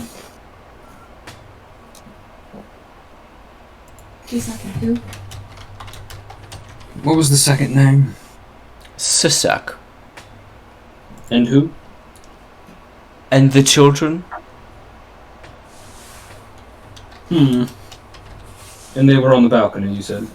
Yes, they were watching intently. Can I guess insight's not really like a lie detector, but can I like try to see if he's... Yeah, go ahead.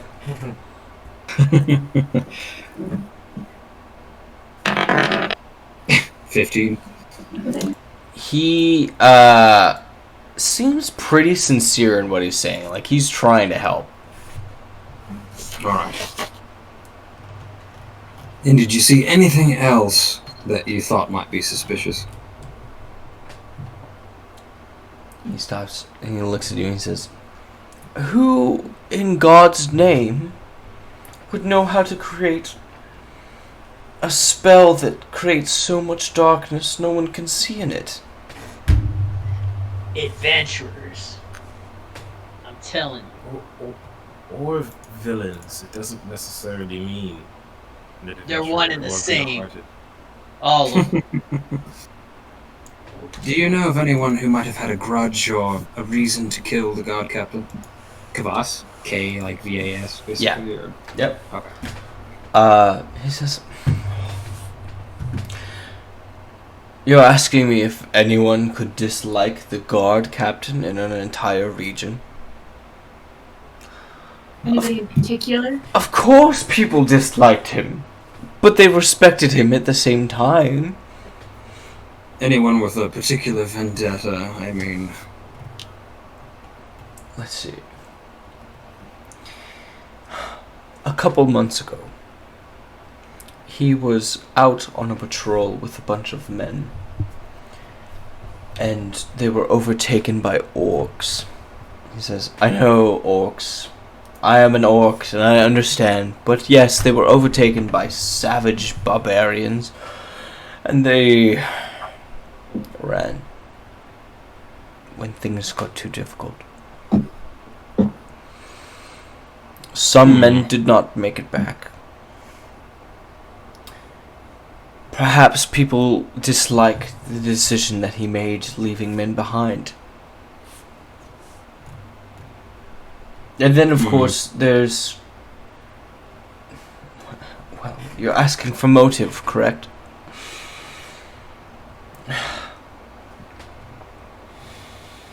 Just asking questions, friend. I can't think of anyone else. Who would have known this information? I suppose anyone related to someone who's anyone related to those who were either brought back from this fight or were left. Were you close with anybody who was either killed or injured or took part of that at all? My friend, Pokun. Pokun.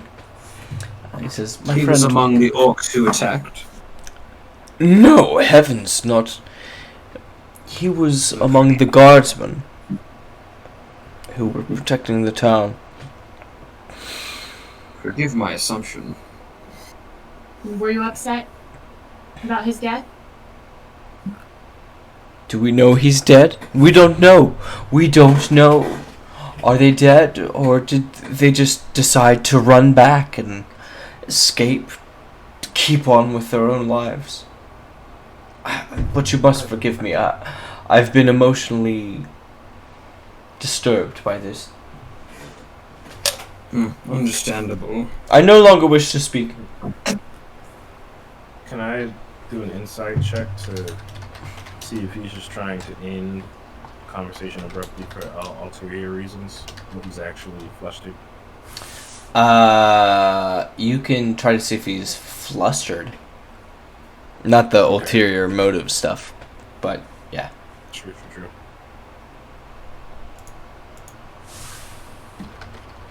At 24. Who? He is very flustered. Despite, again, stereotypes, this orc does not seem like he is an adventurer really in any way, shape, or form. So all this kind of stuff, like, really gets to him. Wait a minute, half orc. You said their I'm a relatives. full orc. Yeah, whatever. You said their relatives would be upset. Are any of them in attendance tonight? I need to know so I can get some coin. He takes a moment. Says, if I recall, there was a tiefling guard among them. Though I don't know the relation between tieflings, I'll admit, in this town. I turn to the rest of the party. There you go. There's a lead. I may be drunk, but I'm almost soul a genius. Maybe more of a genius when he's drunk, to be honest. Fetch him more wine.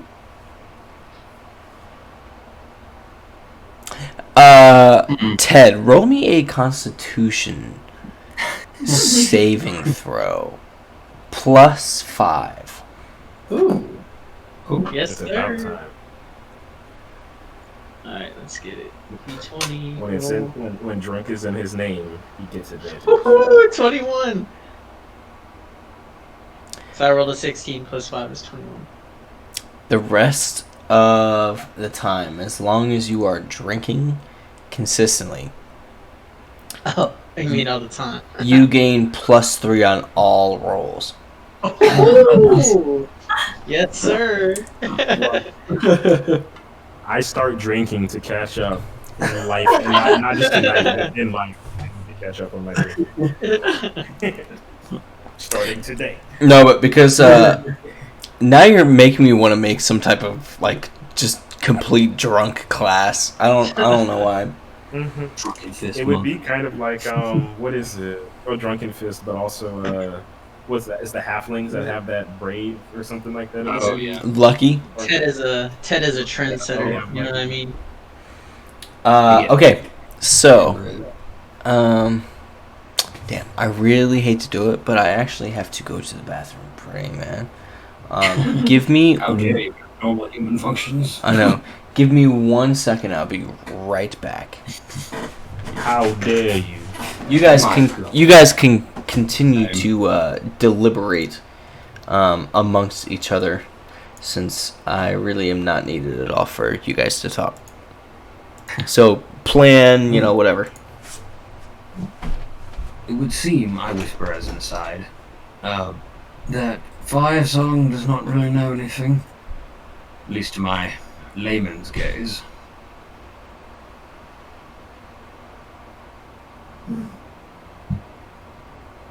I say we look into this tiefling guard he was talking about.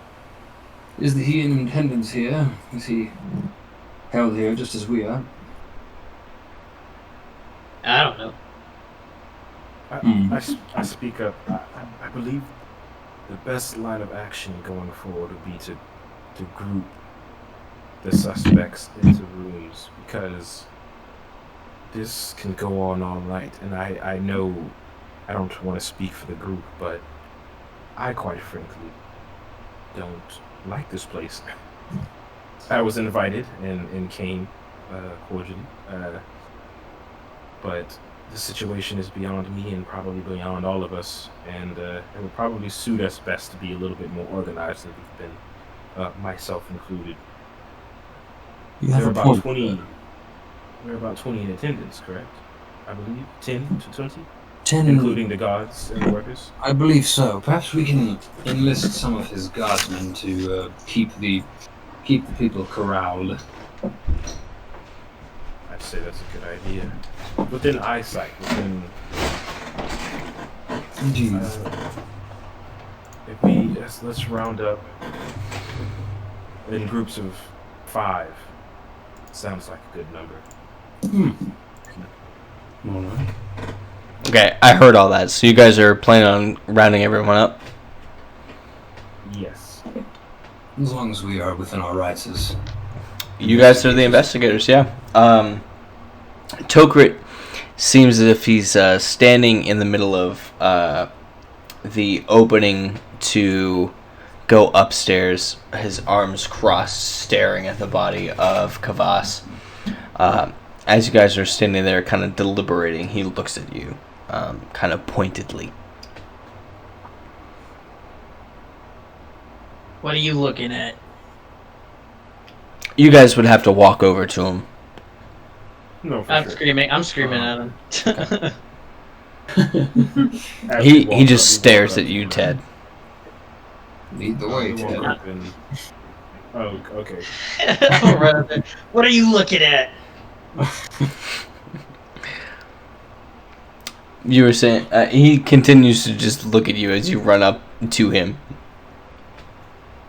Sormir, what were you saying? I kind of just interject over, and Lord, and this is Lord Tolbert, correct? Vizier Tokrit. Oh, this is Vizier Tokrit. So, Lord Vizier, we would like to round up everyone in attendance, both staff, guards, and the guests, with no disrespect, with you watching, perhaps close as well, and we will investigate each group to eliminate suspects and hopefully get this done. How will you group them? I would say it would be wise to break them, separate them from their allies. Perhaps if they came as guests and we knowingly. I assume there were RSVP letters. There were letters sent, yes, to Holmes. households. And while I am from out of town, and again, I appreciate your invite, I do not know the relationships of everyone here, but perhaps you do, or your guards, or perhaps even the orcish fellow over there, who seems to have a lot of stake in this town. He looks at Fire Song and he says, Fire Song? He's only lived here for a year. That is an interesting tidbit we did not gather. He seemed to know quite a bit, to be very comfortable amidst you all in this setting. Nonetheless, we would like to separate all who are allies into respective groups, roughly of 5. Everyone in attendance, everyone on staff, again, and guards. So that way there is no reliance or alibis that can be falsified. So you wish to separate allies, friends? Would you like to get to the bottom of who killed your He says, brother? I'm just confirming what you are asking. Then you have gotten a confirmation. Yes, I would like to. Very well. As the guards like run up the stairs and start like gathering people down into the main section, Tokrit asks you guys, so what have you found already? What are you thinking?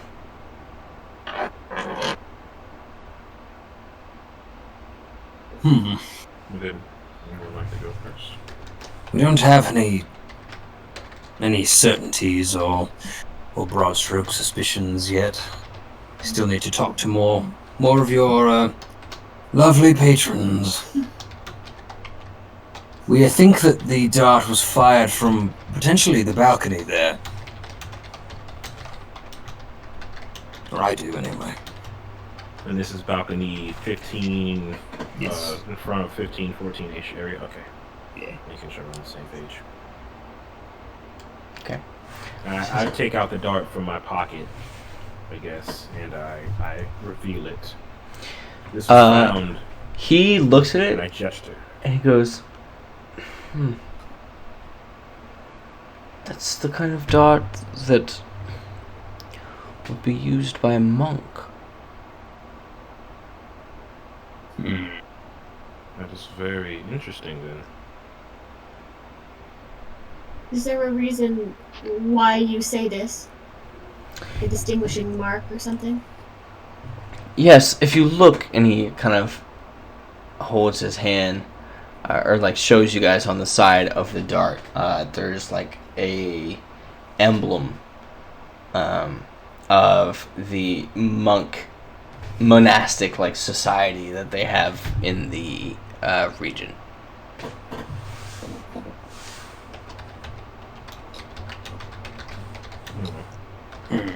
Do you know of any monks in attendance of the party? I speak up. Other than myself, no. Tokrit says, I don't believe so. I myself, and I speak up as well. I myself, it is some time far removed, but I once studied at a monastery, not this one here, back where I'm from. And I also take out my box of darts that I have on me to cross-reference them with the one that's in my hand. Surely they're different, just because of regional and monastery differences, I guess. What do we see?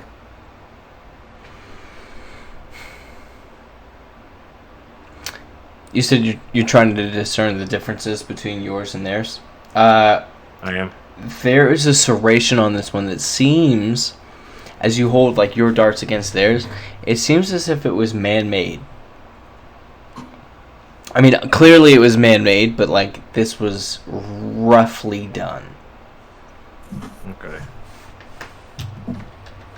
I stand up, and look at this again, better in the light, put my dark thoughts back and say, this dart is crudely made, but even the crudest of weapons, the crude, I guess crudest is the word, the crudest of weapons, will be, very deadly with a very well-crafted poison. Indeed. And what is the Lord? He's been kind of quiet this whole time. I'm kind of waiting on some feedback. He's standing there, kind of looking at you guys, and says, "I only wish that the killer was brought to justice. It's my only wish. Whomever you say is the killer, you and Foreign work together, confide in each other, and whoever you say is the killer shall see their death brought upon them." And he walks away. Well, shall we go and check out the balcony? That's the word. Sorry. Right.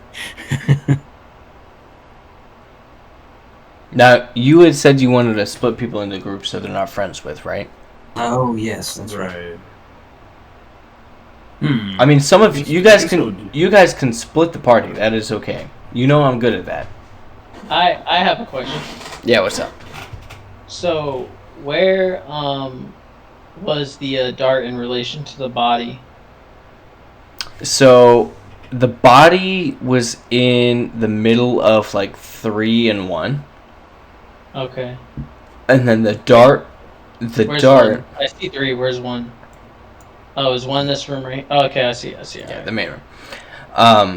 And then the dart was about. It was close to the edge of the steps. Like, I know you guys can see where my hand is. Right where my hand is on the screen right now is where the dart was.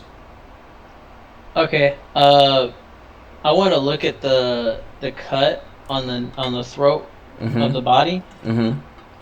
What side does it look like it started? His right side.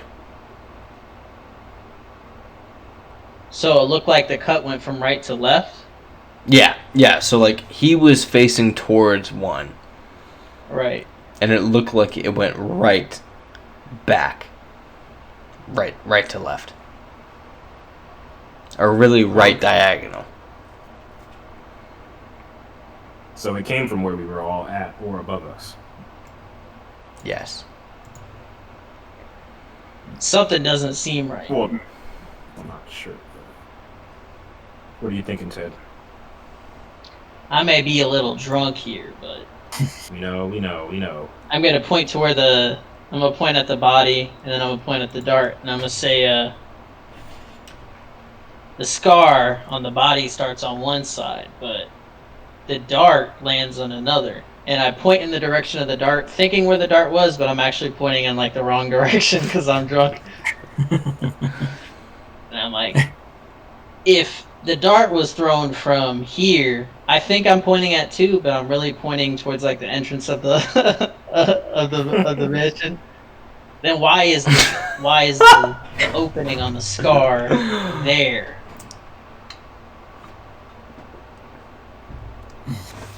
Perhaps this was dropped by someone fleeing the scene. I don't know. Maybe the dart wasn't the murder weapon. If I were to kill someone, I would just use my bare hands. There's not really any way to tell, is there? I perhaps we should split up into 2 groups. One, search for another weapon, another a sign of exit, and the others get to investigating the party goers. As long as I get my money and my alcohol and my food, I don't care. Does it seem to be an agreement, or are we hesitant on the matter? No, that sounds good. That sounds good to me. Lilith, you with me? If you want to find the killer, you're with me. Alright, well, We're on Ted track. and I will... Would you guys like to search for exits, other items, or would you like to question the guest? What do you think? Do you have a preference? Well, perhaps we'll check the exits and whatnot. That'll be our job. You seem to be the charismatic one of the group. I don't really Yeah, I am. think that's what you meant. Yes, I see now. Yes. Would you like me to leave? No. No, yeah, we'll go check like the exits and the balcony and find some physical clues, hopefully. Alright. Alright. Well, So, you guys are going to the balcony? I think that would be my first stop, yes. Okay, let's go there first. And I'm gonna then tread very carefully to make sure I don't like I'm watching where my feet hit the ground to make sure I don't step on anything important. right. On The sorry, in order to get to the balcony, you guys actually have to go through 14. Go to this little section here and then come out to 15. Now Sormir and Ted, what are you guys doing?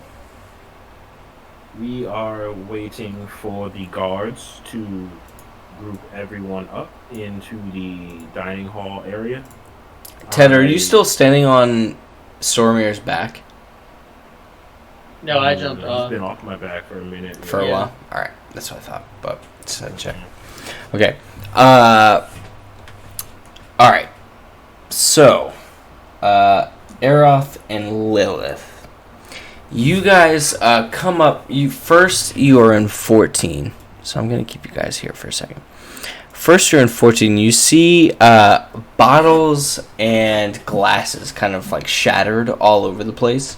The furthest wall, like over here, is dripping with like alcohol. You smell it kind of coming off that.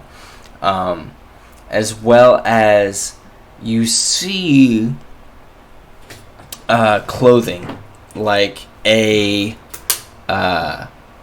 almost like a robe that seems to be dampened completely by sweat.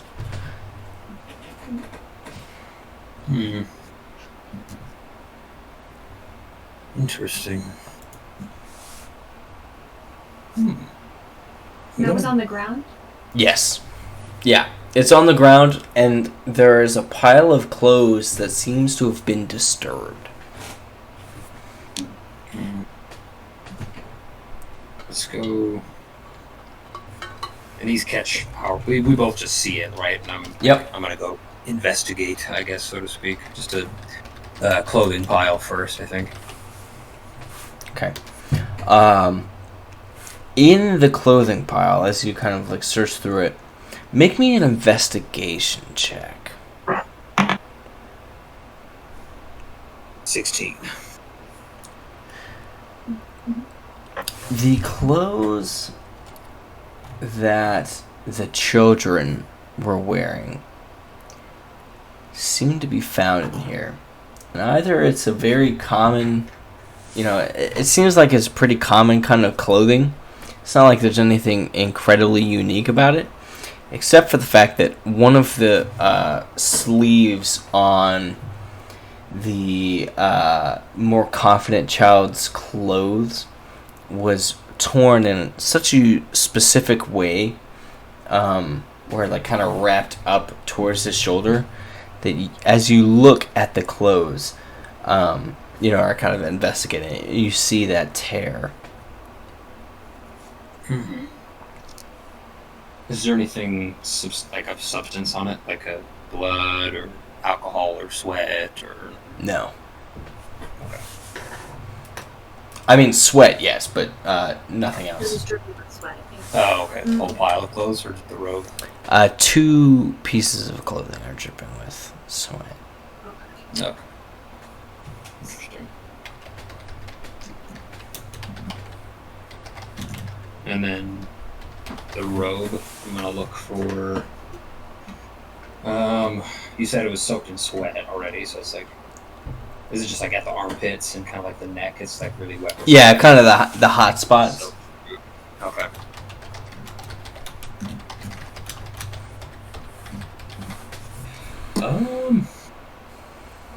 Is it hung up or?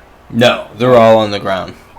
Okay. Yeah, it's like you see hangers on the walls, but everything has been kind of like thrown off and onto the ground to like cover these up.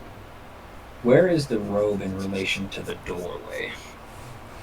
The robe, the doorway, the bottom doorway towards the balcony. It's kind of deeper. It's kind of like deeper in, like towards that back wall. Hmm. I was thinking maybe like they'd walked through and like tossed it off willy-nilly. Like if someone had thrown the dart or blown through a tube or something, they were just like threw the robe off and changed as they walked down. But they would have had to walk to like the opposite end of the room, taking it off, and then look downstairs. If that was what happened anyway. Okay. Do we see anything unusual? I don't want to disturb anything. Yeah. Anything other unusual? No, not really. This is just kind of, there's like clothes in here, like a couple like bottles and whatnot.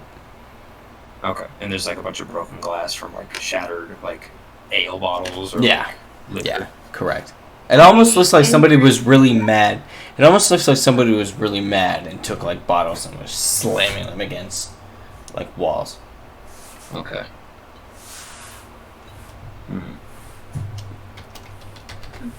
Interesting. Okay.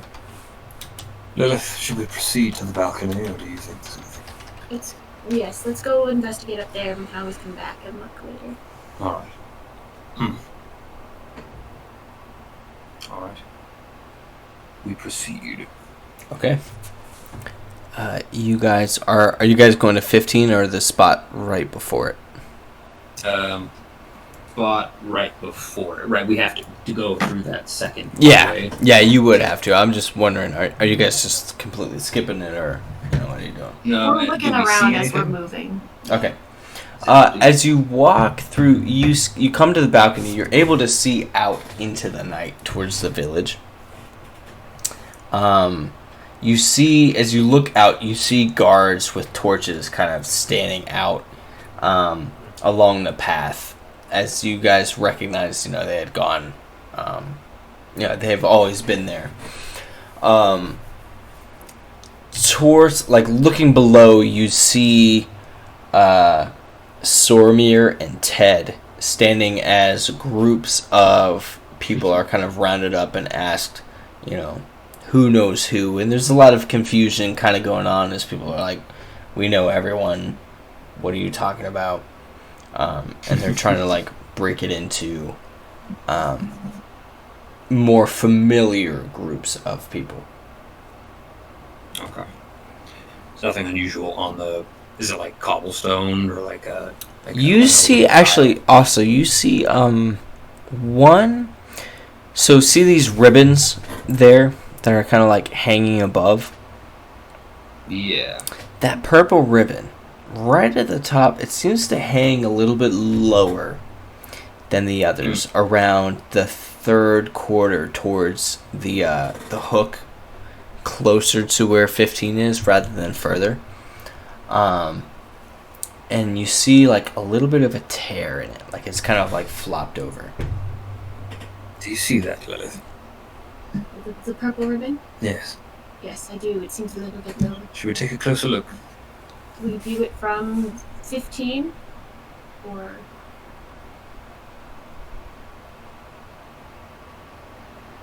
Sorry, Claire's camera is like lagging like crazy for me, so I can't tell if she's like looking at me to ask or. Yeah, she was asking if we could take a closer look at the Yeah, you guys can go to 15. Okay. I'm gonna walk up to like the edge of the. Is it a door or just like an archway? To get in, yeah, it's just an open archway. Okay. I'm gonna like walk up to the edge of it and look at each corner. Mm-hmm. Stick my head through and see like, is there anything like on the floor? I don't want to step on anything important. You see a pile of darts. A pile of darts. Ooh. About how many? Like 10? About 5. 5. Okay. Are they plain darts, or do they have the poison coating on them as well? They are not poison coated, but they all look the same as the dart that had been found. Okay, hang on. Taking a note to find 5 darts at 15. 15 corner. Poison okay, we found Lilith. This seems to be the spot where, well, at least that's what we're being led to believe, potentially. Is there anything else unusual? Is there any, like, vials or anything? Nope. You've just found darts. A pile of darts. And then, can I cast Detect Magic? Yeah. Alright. I'm gonna do that. Not as a ritual, so just like happens. Okay. Up to 10 minutes. So. And then I'm gonna speak like I'm walking with a metal detector, kind of. 1 second. It's funny because it seems like so much more useful than it really is. All you do is like get a faint aura to like and like get to learn the school of magic, and that's kind of it. You magic involved. looking down or feeling like down, you do sense magic as you sense it kind of like overcoming you a little bit. You look down and you see Foreign looking up at you kind of quizzically. I don't say anything to him. I'm gonna scan. He calls up to you and says, "Have you found anything?" It would appear that magic was at least used in this vicinity. If you let me work. Alright. I'm gonna scan the. Yeah, he says, alright, and turns around. Alright, Matt. I feel like I should have just named this dude fucking Matthew McConaughey, like Matthew something. Yes, McConaughey. My name is Matthew McConaughey. Matthew Murder. Yeah, so I detected that there has been magic, and can I scan the ribbon? Yes. It's kind of like, does it seem to glow, kind of like the Witcher senses sort of thing? Yes. Okay. Well, Lilith, it appears that magic was indeed used. I suppose that was a given with the magical darkness, but figured we'd make sure. Good call. And the darts, I'm going to scan those specifically as well, without touching them. There is nothing magical about them. Okay. I'm going to stop concentrating on the spell. Okay. As we jump down to Sormir and Ted, the groups are settled. They have been put into the rooms 3, 9, 2, and 5. And as they kind of like are separated, what are you guys doing as they are separating themselves, or the guards are like guiding them towards separation? I guess was surveying up above on the balcony. I can see the balcony from where I'm at or stand. Yeah, I mean, you could see Aeroth and Lilith as they're kind of doing their thing. Okay. Can I cast a message to them? Yes, absolutely. Alright. I'm gonna take out a piece of copper wire. And do the components for message. Cast it. Say to him, if the groups are still gathering, is there any more evidence that you perhaps have found? I kind of jump a little bit, like, and then I whisper back because I can, right? That's part of it. Like, I can respond. Mm-hmm. You can respond, but yes, I assumed that you may have known of the spell being a spell cast on yourself. Okay. Sorry, man, is that you? And I look down. You only and get like, one response. oh, only one? Oh. To answer your Damn. question, then. Nope. You said, is that you? That is it. Nice.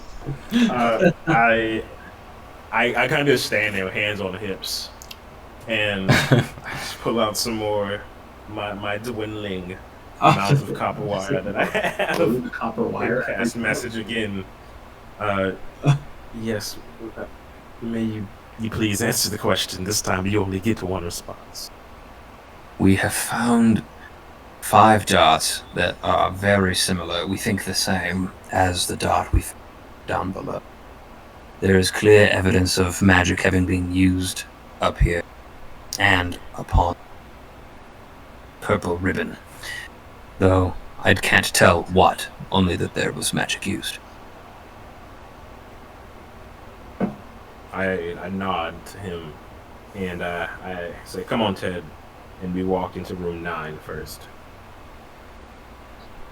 Where are we going?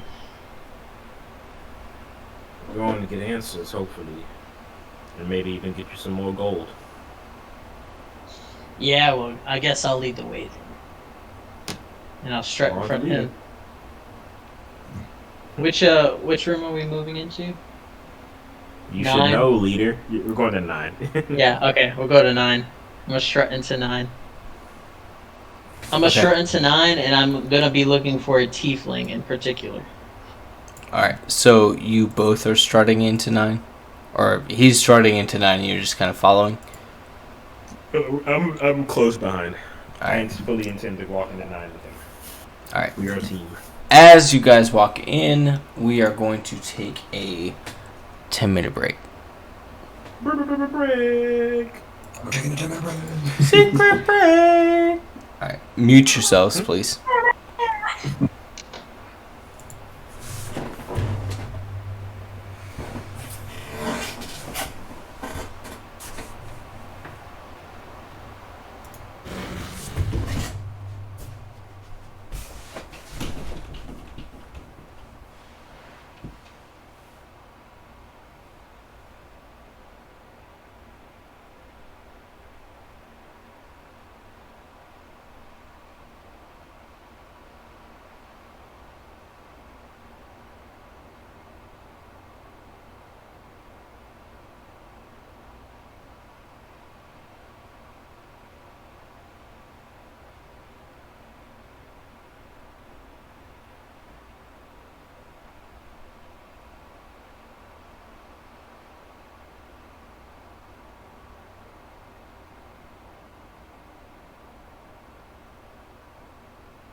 Okay.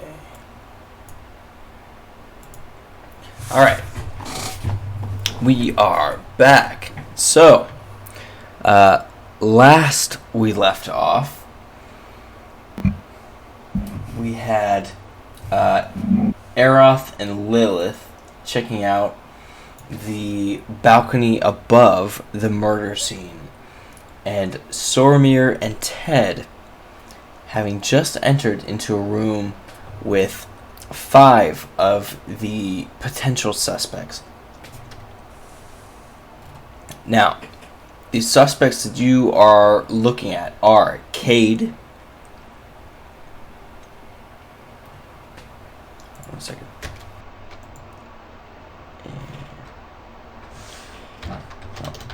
You are looking at Cade, Kale, Gomatog,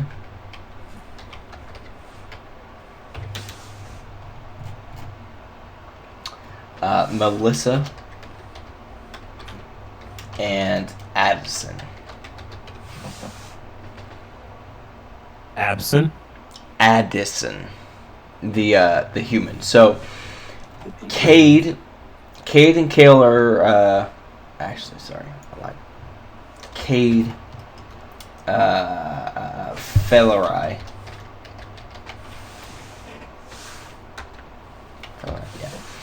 Cade, Fellerai, Gomatog, Melissa, and Addison. Okay. Cade Good. is a halfling. Fellerai is an elf. Gomatog you've met. Melissa is a human, and Addison is the human noble. Okay, I tried to write that down. Do you need it again? Yes, please. Cade Got halfling. Cade is a halfling. Fellerai is an elf. Gomatog, whom you've met. Melissa is the elderly human, and then Addison is the male human. The male human noble. Okay.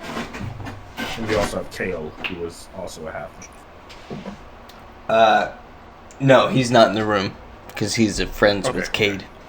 Right, he's a friend. Correct. All right. Good evening, ladies and gentlemen. Wish we were meeting under better circumstances, but myself and my associate here, you know him as Ted. He can speak for himself. Everyone is staring straight at Ted. I know you may have your dispositions about Ted, but I promise he is 100% on board with finding our killer and getting everyone home and back to their normal lives safely. What say you, Ted?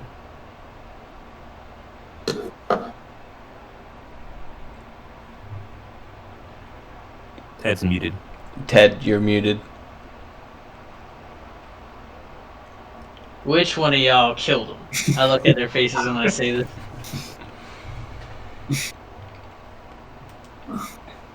We're not pointing any fingers, but I we am. do. I'm just like, which one of you did it? Cade looks down at the ground. Fellerai kind of has an air of, like a gentle air about her as you're asking this question, though she seems disturbed as well. Melissa is looking at you like you're an absolute idiot, but she loves you because she's basically been like your grandmother. And then Addison, the male noble, crosses his arms and looks up at the air like, I do not need to answer such foolish questions. I'm gonna walk over to Cade, the other halfling. I'm like, why are you looking at the ground? Answer my question. He looks and he says, what do I need to tell you anything? So you did it, didn't you? He says, he looks at you, deep, into your own eyes and says, "You did it, didn't you?" Are you mocking me? I look back at Cliff's character. I'm like, is he mocking me? He looks closer at you and says, "You are saying I did it so that you could be protected from you doing it. You didn't like Kavas because he's imprisoned you so many times." Like, how about this? And I headbutt him in the face. I grab Ted. I'm like, Ted, please. As he's grabbing, like, answer the damn questions. He kind of recoils back and goes, "You see, he's guilty. He's guilty, I say." I'll show you guilty. When you say that, he pulls a dagger. It's a dagger, but it really looks like a dart from his hip. Look at that. He brandishes Doesn't that at look you. like something you could kill somebody with? He goes, "And you're damn right. I'll kill you with this. You've deserved no more justice, no less than death. After all your years of doing nothing for our town and just taking and taking and taking." I'll show you that. I throw my empty bottle at him. Oh, God. Alright, roll me a attack throw No. with disadvantage. No, you have +3. What? Okay. I just wanted to ask some questions. I rolled a 19 plus 3. 22. Alright, the bottle smacks against the side of his face and breaks across. And he lets it out. "Oh! What the fuck?" And he's like, I did not kill him. Leave me alone." Then don't pull out weapons on people. Can you get back in line? You've deserved that. Please stand back. Why aren't you standing in line? Look at his weapons. See if it could have done the same damage to the body. I will, but we are investigating because as the guard spoke to everyone here, or the wizard spoke to everyone here, no one stepped up to accept to interview. We were the only ones left, and I, quite frankly, would like to go very far away from here and have a drink by my lonesome. So please shut up and get in line. I wouldn't mind a drink. But I want to kick that Okay. guy's ass. Yeah, I know, Ted. I hand task Ted my flask. Thank you. No problem. Alright. What does the halfling say to that? He just kind of steps back, Okay. puts the weapon away. And weapons were supposed to have been taken, but it seems as though they were taken very poorly in this whole ordeal. So, and I'm just talking my regular voice for the sake of concentration. Mm-hmm. So no one here can be left to just be completely guilt-free. It seems that any and everyone, including myself, and I unbutton and open up my coat and to show my short sword along the side. And so I will need everyone to be as truthful as they can, unless they want to raise any more suspicion. Now, you can answer this in line. How did you receive an invite to this ordeal tonight, this party? Starting with the halfling. Cade looks around and says, "Everyone received an invite, you idiot." Hey, I'll kick your ass again. I was gonna say, Cade. It is Cade, right? Yes, What's it it's you- Cade. You idiot. That's it. I look back to Ted. What? You're supposed to. This is when you're supposed to. Why am I imagining he's talking all this shit? And they're like, all right, go ahead. And he just looks up at you like, huh? Like, you've been raging this entire night. And now you're tame. Never mind. Can I... Alright, I'm gonna actually... Yeah, you know what? I'm gonna grab this Cade halfling by the collar and lift him up to my face length, my face height, and shove him into the wall, and I'm gonna punch him square in the face. Damn. Hell yeah! All right. Yeah, no, we can't see this, can we? We're in... No, you can't. Dang. Make me an I'm a attack. monk, and my arm strikes do. Make me an attack roll. A little extra oomph. Will do. Gotta refresh every time I want to roll. Thanks, D&D Beyond. Ooh. I rolled a 19. All right. You punch him in the face, and when you do, he falls unconscious immediately. And I just drop him. I let him fall where he is, just like, to sit up against the wall. And I walk back and I say, now, no, we won't hit the women. The men, if you're difficult, maybe Ted will rough you up just a little bit. I don't know. Fellerai looks at you guys with disgust and horror, and Melissa walks closer to you guys and says, "You think you could just hit people? You thought you could just hit anyone. And then you say you won't hit women." Would you like to hit me, ma'am? "You people disgust me." She spits on your face and then looks at Ted and then spits in Ted's face. Is it Melissa, his grandma? No, not his grandma, but kind of grandma type. She says, "Ted, I thought you were better than that."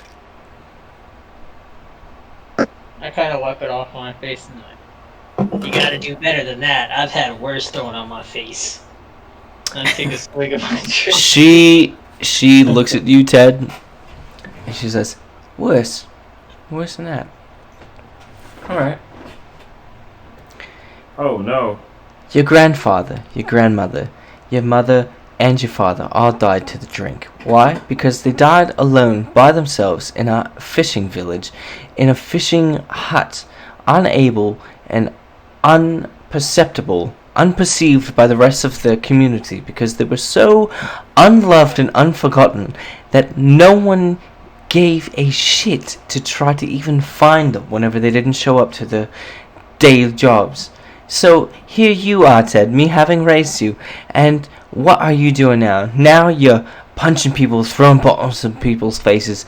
You're just like your grandparents and your parents. You're gonna die alone in a fishing village, in a fishing home, in a fishing hut, completely by yourself, in your own vomit."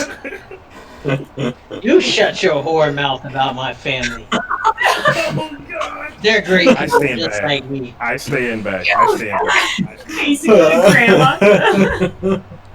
Wow. You said you raised me, but you're nobody to me. I'm Ted, and I'll always be Ted. She says, "And what's your real name, Ted?" Ted the Double Fist Ted. "Isn't it Theodore?" I laugh. You don't get to say that name. She says, "Theodore, why don't you be a dear and go fuck yourself?" I'm kind of like red fit in the face. I'm like,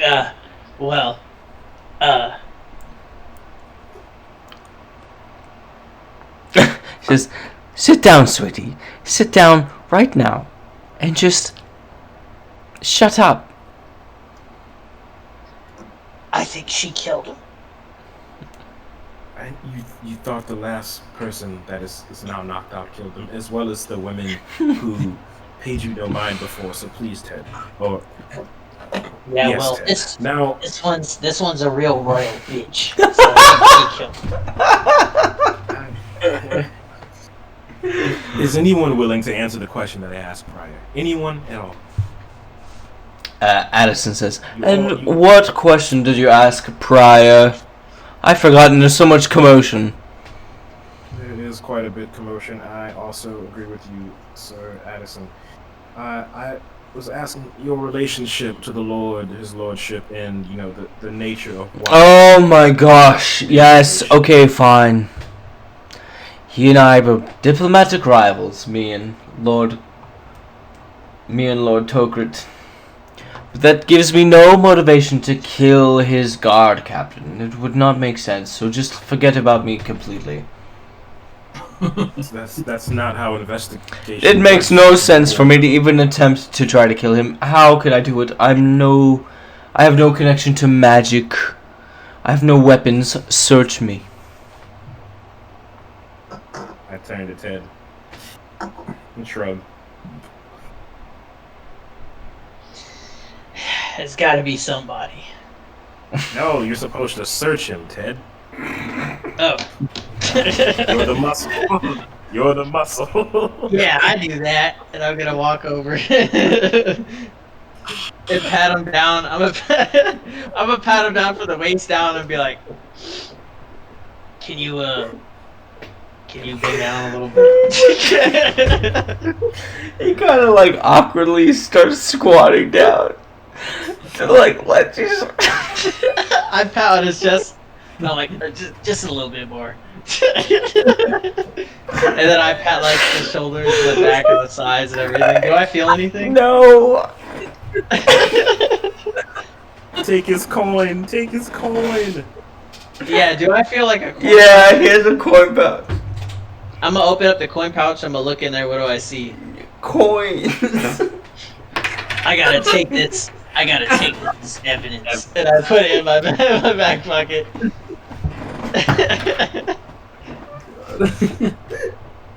Oh, fucking God, man. Oh, shit. You will see your evidence back after the investigation, so don't.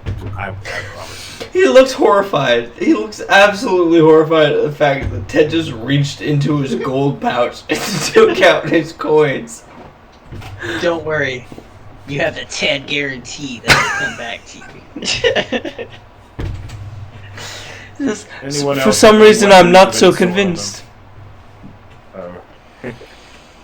Anyone else have any weapons of any sort on them? Everyone looks at you like, no, they don't. Alright, so we only have. Gosh, this is actually frying both Cliff and in my character's brain. What did I say? I told you at the start. You guys wanted some type of clue thing. I didn't want to make it just literally clues, so. Yeah, I'm gonna walk over. You said his name was Kale, right? The other halfling? No, he's not there. He's not there. They were too closely related. He was too closely related to Cade, and I didn't want them lying to each other and assisting Yeah. each other. So I'm gonna walk over. Cade's knocked out. Yeah, I'm gonna walk over to Cade and grab his dagger from him and put it in like the back of my pants. Okay. I walk up to the elven woman who's been very quiet thus far, Yes. and I ask her because we've already spoken to. Fellerai, you mean? Starts with the G. With the G. Yes. Yeah, Gomatov. Yeah. We've already spoken. I speak with Fellerai. Alright. And I ask her, you've been fairly quiet. What do you have to say of the matter? She looks at you. Roll me a, give me a, Please be something I'm good at. Come on. give me a charisma persuasion check. Persuasion. Not horrible. Okay, I am god awful. Nat 1 plus 2. 3. Sorry. Okay. She starts crying. Oh my god. and she starts crying so badly that you really can't get anything out of her. All right, Like that's so, everyone. like sobbing so hard that like her hand like clutches to her chest, and she's like gripping it super tight as she's tears are coming down her face, and she like drops to her hands and knees. Someone please check and see if this one's having a heart attack. Guards, can you bring the next group in? I don't buy it. Can I see if she's Can I roll an insight check to see if she's like Yeah, acting or if she's actually crying? yeah. May I assist my compatriot? No. Roger, So Roger. I got 11 plus 3 is 14. Nice. Ted's kind of doing all right. She starts crying and she says, you hear her say Kavas, my, and then catches. And then keeps crying. Kavas, what? She says, my, and then catches again and starts crying even harder. Speak, woman. I kind of like Everyone else leave. throw some alcohol on her. Stormare, you said you're making everyone leave? Yeah, motion for everyone else to leave. The next group is waiting outside the door. Okay. As Yeah, everyone leaves, she is still crying on the ground. Can I help her up? Would she allow me to help her up? As you try, her legs are so weak that she, like, not from being a woman, but from crying. I need to be clear there. I need to be clear there. There's no sexism happening here. We're a very inclusive group at the Weird Ones. I need to be very clear. I promise. You managed because she's a woman. I need to be very clear.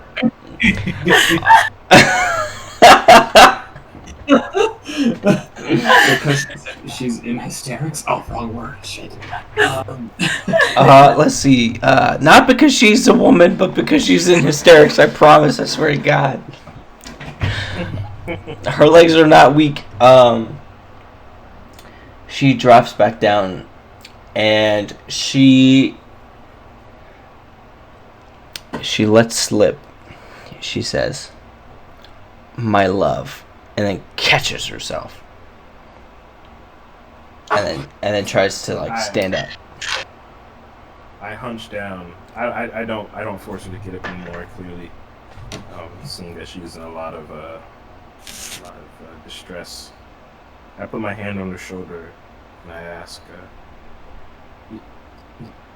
"Did you have an intimate relationship with the victim tonight? Forgive my questioning. I know this may be hard for you." Still breaking up, she says, "Yeah, you're asking me if I slept with him tonight? Is that what you're saying?" Yes, but perhaps there was more. Maybe you knew. No! We were going to wait until after the festival. Yes, but if you conversed with him or knew him, even for a moment, he may have slipped up about an adversary or someone who may have been an enemy of his that is not made known to the public. Is there anything that you could help us understand further? He has no enemies. He was such a well-respected man. He Ma'am, was... no one has. He- enemies. He was beloved by the guard, by the people. He always did his best to help everyone. Wait a minute. She points Was he at Ted. married? She says, "No, he wasn't married. Divorced? Widowed." So you were the only lover he had Yes. before he was widowed? Yes, of course.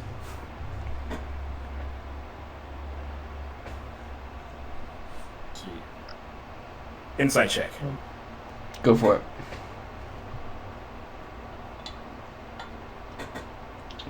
My gosh, I'm getting hoed tonight. This passed a 17 and a 15 and got a 5, so 10. She, as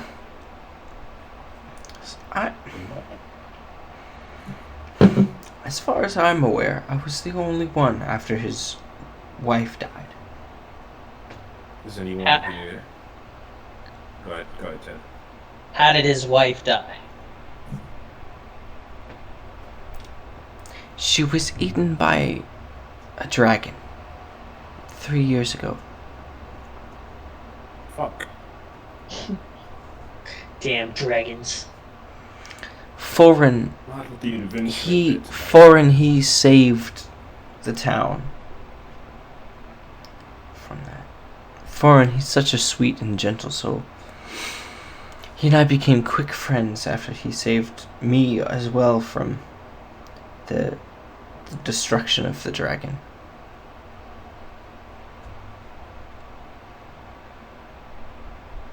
Very You, well. you said he had no enemies? None that I could think of.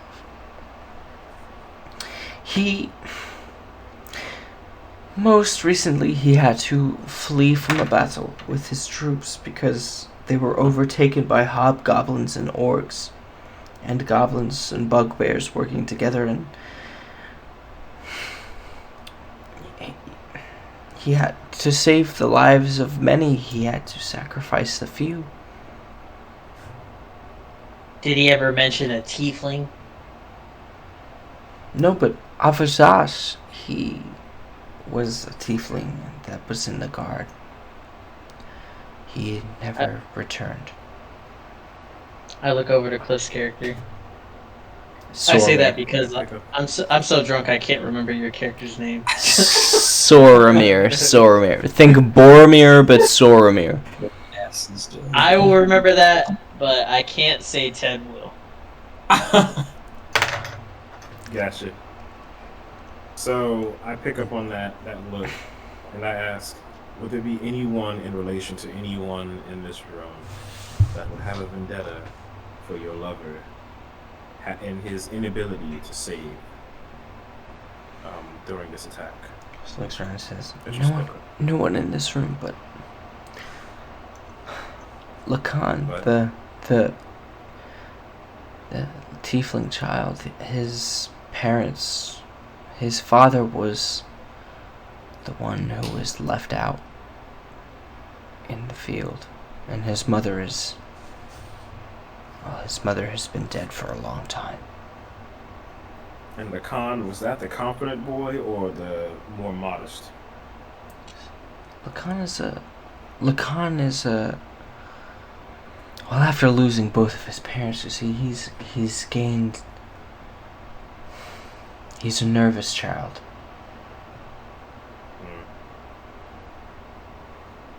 Okay. I see. Your information has helped turn this first questioning around quite a bit. I appreciate your help. No, serious help. Thank you. And I usher for her to exit. And I step out with Ted, hopefully just for a second to kind of freaking regroup after that clusterfuck. Do I see our allies anywhere? If they come back down, please God help me. No, they're still at the top of the balcony. It's like kind of concurrent events. Uh-huh. We did this at the same time. Yeah. Okay. I'll take a recess. Okay. So this is a natural moment to go to Aeroth and Lilith. What are you guys doing? Well, we stopped looking for signs of magic and other clues. I guess we'll go back down to the main foyer. Mm-hmm. In room 14, Mm-hmm. forward, is there anything that looks especially expensive around in there? Yes. There are inside of like large potteries that are about like, I don't know, 3 feet tall and like 4 feet wide. There's like hordes of diamonds and like gems that were loosely covered with clothes. Oh. I don't see this. I was leading the way and am through the door Okay. while she stops and looks. So I don't notice. you've come back downstairs. Yeah. Yeah, so I'm gonna grab those and pocket them. Okay.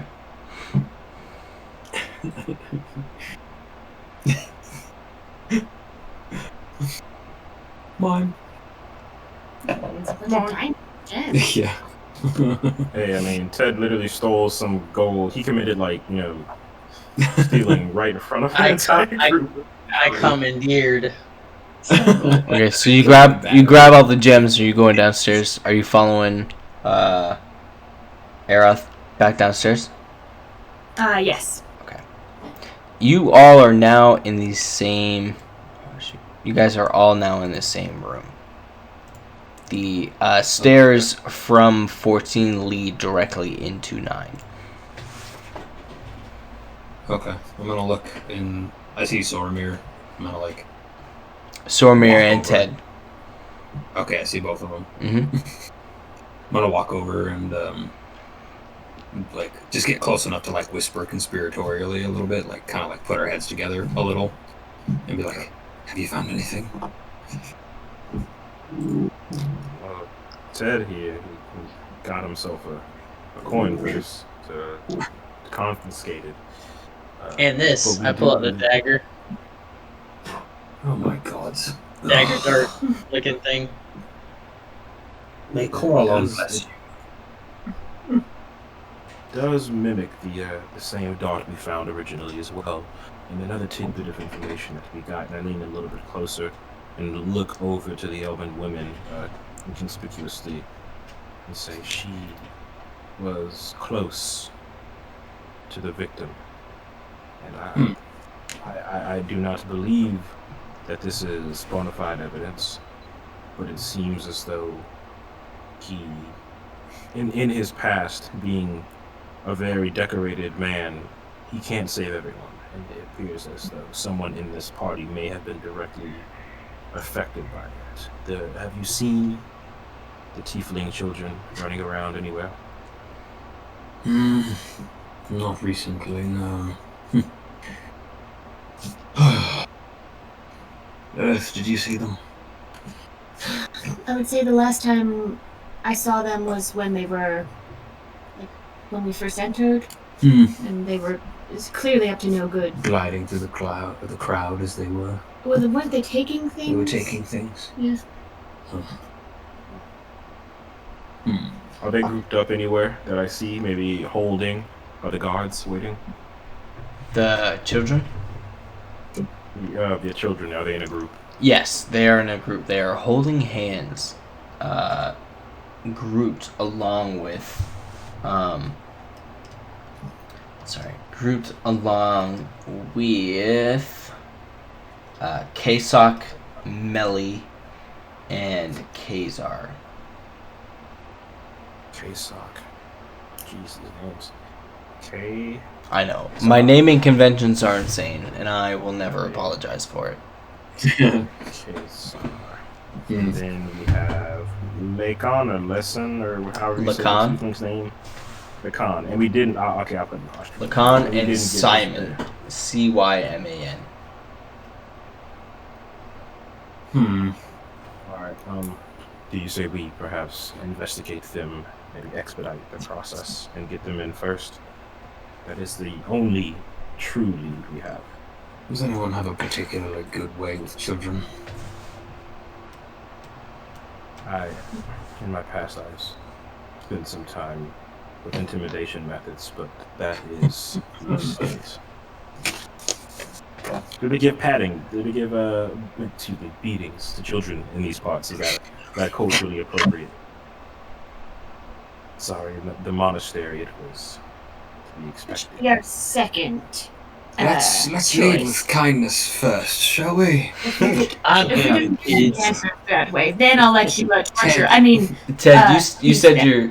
Ted, you said you're good with kids. What are you doing? Are you just walking straight up to him? Ted, I'm stop. great with kids. Hey, let me talk to them first. You know what? He please. might be good with them. He is essentially a child. Maybe in being a behavior. tiefling is the way you want to talk to I'm them. a grown ass halfling, and I'm gonna strut I'm out just the saying. room. Nerd. All right, so you strut towards him, Ted. What are you doing? Yeah, I'm looking for the tiefling kids. Hey, Yeah. kids, where are you horned brats at? The boys Oh over. god. Okay. I walk up next to our two compatriots and say, I guess it would be a poor time to admit that Ted and I both punched a halfling in our first set of investigations. Hey, I Perhaps, didn't yeah. touch him. I headbutted him. Lacan That's kind and of Simon are standing next to each other. Lacan and Simon are standing next to each other, holding hands as they see you walking towards them, kind of like Oh my God. getting small as you approach. Ah, there you are. And I'm gonna like strut over to him. We need some information. I'm coming with. Yeah, we're all following, right? What do you want? I got a deal. If you beat me in a sword fight, I'll give you as much gold as you want. But if I win, you have to answer my questions. Okay. I'm gonna pull out the dagger dart thing that I have. I guess that's a good thing. That's true. All right, roll. On It is guard. unconventional. Roll. And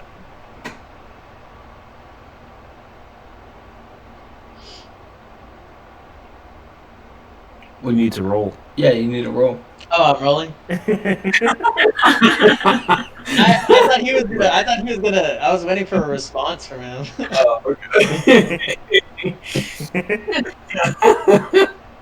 Oh, Oh, I rolled a 17, so that's a 20. My God. The drunk halfling can't fail. Can't lose. I'm drunk now, so there's no stopping me. You're one of the luckiest people I know. Those rolls like The tiefling brings out his wooden sword, and as he holds it against you, you smack it basically directly out of his hand. As he lets go and he lets out a I grab him by the collar and I put the blade to his neck. Oh my And I God. say, I win. And then I push him back and I the confident child comes up and pushes you away from Lacan. Is he like tall enough to be like taller than him? He's about the Oh, same you- height. You want some too, kid? And I kind of like brandish the dart dagger in front of me. He casts Hellish Rebuke. Oh shit. His little Oh, people. fuck. So I have to roll a what? I believe it's a dexterity saving throw. But I do have lucky since I'm halfling, right? Yes. Okay, so I rolled a 19 plus 3. I'm not gonna use lucky. So 24, right? 19 plus 3. No. Dexterity 22. saving. Dexterity saving throw. Yeah. Yeah, 22. All right. Hold on.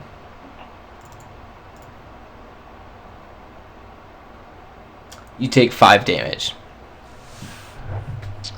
dude. Which is half of your health. Kid Alright. smacked you good. I kind of taking this. Can this I, really quickly, can I cast, what's it called, Thaumaturgy. thaumaturgy to make the ground shake for Yeah. about a minute, Mm-hmm.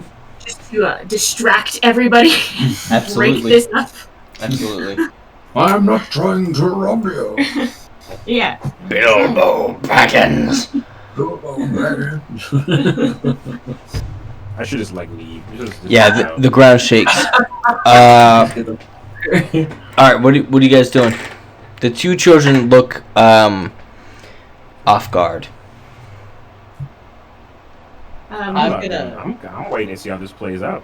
I'm gonna take Hellish Rebuke like this flame is gonna hit me, And I'm I kinda can like, step in and try to talk to a tiefling. Okay. I'm gonna look down for a second, and I'm gonna look back up with my eyes like really wide, like rabbit. I'm like, ah! I'm just gonna run over and attack the tiefling to the ground. Ah, shit. Roll me a athletics, contested athletics check. Okay. This little kid or Claire? Yeah, you The technically. little The kid. little kid. The little kid. So 13 plus 3 is 16. Lilith, you are standing in between them. You can stop him if you would like. Grab them both by the scruffs of their neck. Yes. Roll me a contested athletics check as well. So what'd you get, Ted? 16. Alright, so you got a 16. Lacan got a 4. What are you getting, Lilith? I'll wreck his little ass. I got a 4, yeah. Yeah. Oh That went well for me. no! Before you can even react to it, Ted is past you and jumping onto Lacan. I'm barking like a dog, like this little tiefling get to the ground. He starts screaming. He says, "I'm sorry! I'm sorry! I'm sorry! I'm sorry!" You burned me with magic. Are you some adventurer? And I'm like throwing him on the ground, and I'm just like I'm holding. I'm him sorry. down so I was told to. I was told to. I was told to. By who? I say by who? I can't tell you. I was told to. I was told to. I was told to. Get him off of me. And I walk I over walk and forward. repeated, by who? Say it again. I take Ted off while she asks the question. What was the question? I didn't hear. as he grabs me.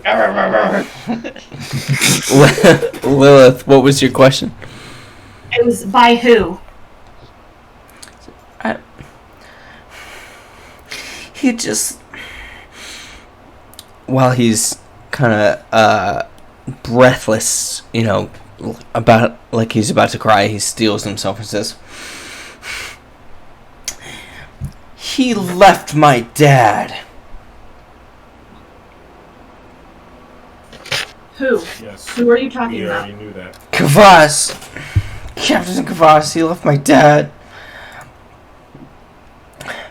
He left him. He was a guard. They went out to town. They went past town. They were protecting people. They got attacked, ambushed, and they left him. They said that it was because they couldn't save him, but we found. I went out after a few days later. I found a note and his hand. I found his hand in a note, and the note said that he was sorry. It was to me, it said he was sorry he couldn't make it back.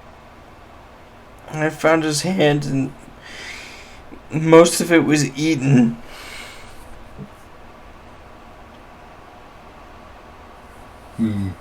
That doesn't answer the question, child. Who told you?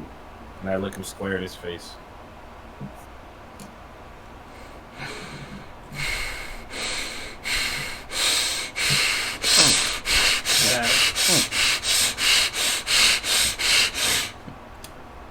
He goes into a panic attack as you ask him.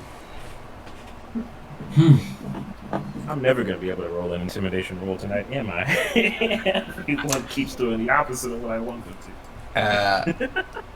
to. He goes into a panic attack and then he stops mid attack and says, and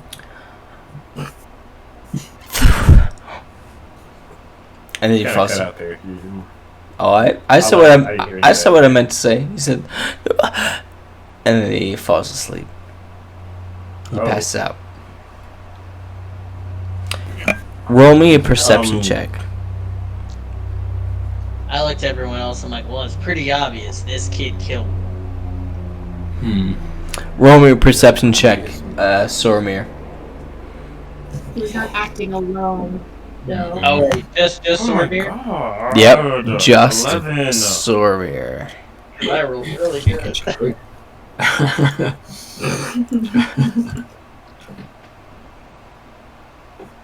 Do you use like D&D Beyond, or do you use actual dice? I use D&D Beyond I because use- I don't know where my actual dice went. They're somewhere in my closet. I use D&D Beyond. I typically get good rolls, but it's always the opposite of what I need. Like if I'm doing combat and I need to get good rolls in Sormir. combat, I roll good for skill checks. What's up? You heard 4. Just the letter 4 or the letter the number 4. I'm thinking so big galaxy letter here. You heard 4. Let's see. 4. That is in a common language that I understand, correct? It's not some Mm-hmm. different. I look up what I see. Is it coming from above? Is it coming? Do I know which direction it came from? Oh, the child said 4 before he passed out. Oh, He said the child. he says 4 and passed out. 4. I turn and look to the others. 4. Does that mean anything to you under these circumstances?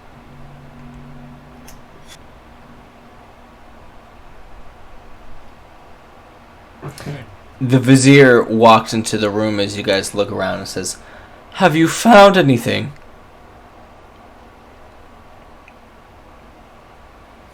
Maybe. What have you found? He looks at you. "Ted, I appreciate you, but please shut up." Hey, why don't you shut me up? He pulls out his short sword and holds it to your throat. And he says, "Ted, perhaps I will. Please shut up."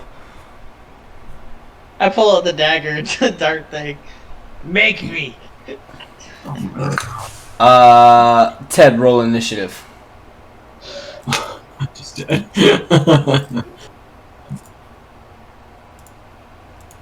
Okay.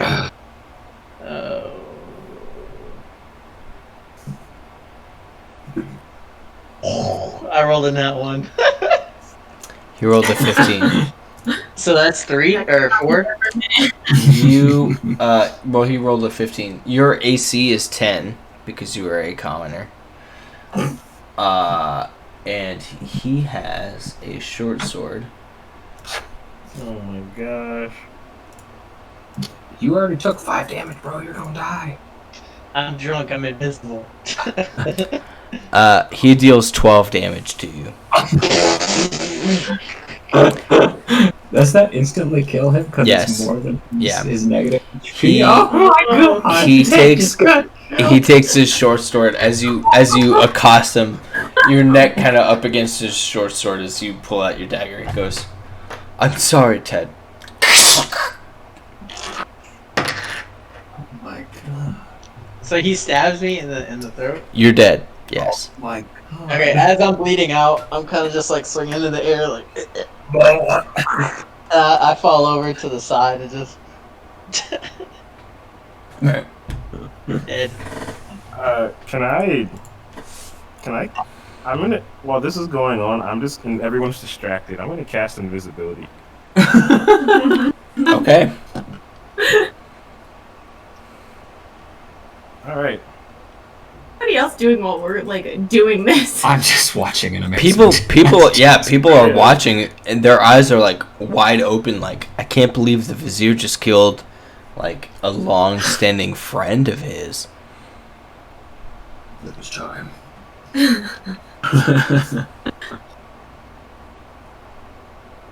Wow. I don't know what to do. I'm invisible, and I just start walking up to the balcony where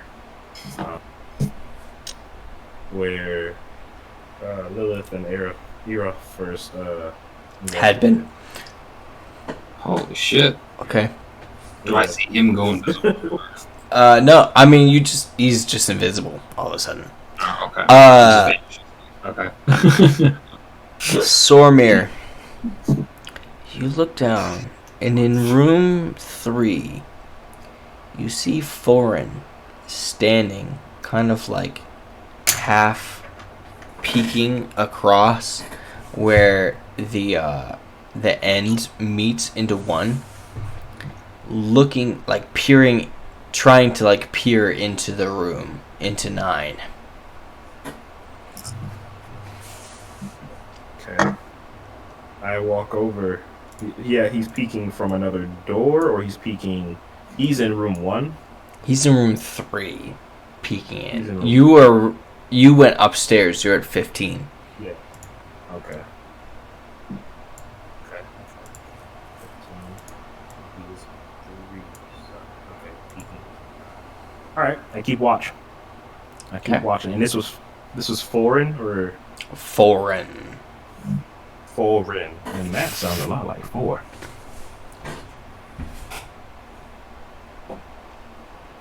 Roger, Roger. I watched this play out. All right. Lilith, Aeroth, what are you guys doing? Ted has just been killed directly in front of you. I mean, you saw the short sword go straight through his throat. Debating between having Aeroth be really arrogantly pompous and not give a shit, or to be effective. Roll a d20. Oh. He's effective. Shit. I just go stand by his, like, gurgling, like, he's just, like, gurgling, bleeding out. Yeah. Like, He's like dying out right now as you're looking down at him. There's nothing You can't save him in this state, right? I don't have any way to do it. You would need medical supplies of some sort. Yeah, I don't have anything. I didn't come prepared like that for a party. Try putting alcohol. It might revive him. No, I don't catch it. I just like watch his blood kind of pool around him and look at the vizier, right? What's his name again? Tormik? Torment, yeah. Tormik, okay. Like you couldn't have been, I don't know. You couldn't have been more. I tired of his snide remarks. His unwillingness to help, his foolishness. You see, he's kind of like descending into madness a little bit.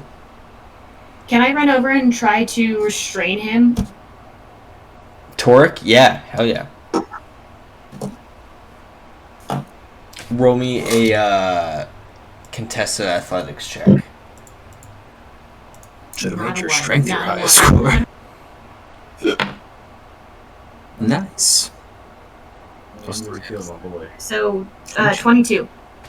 He is restrained. He got a 5.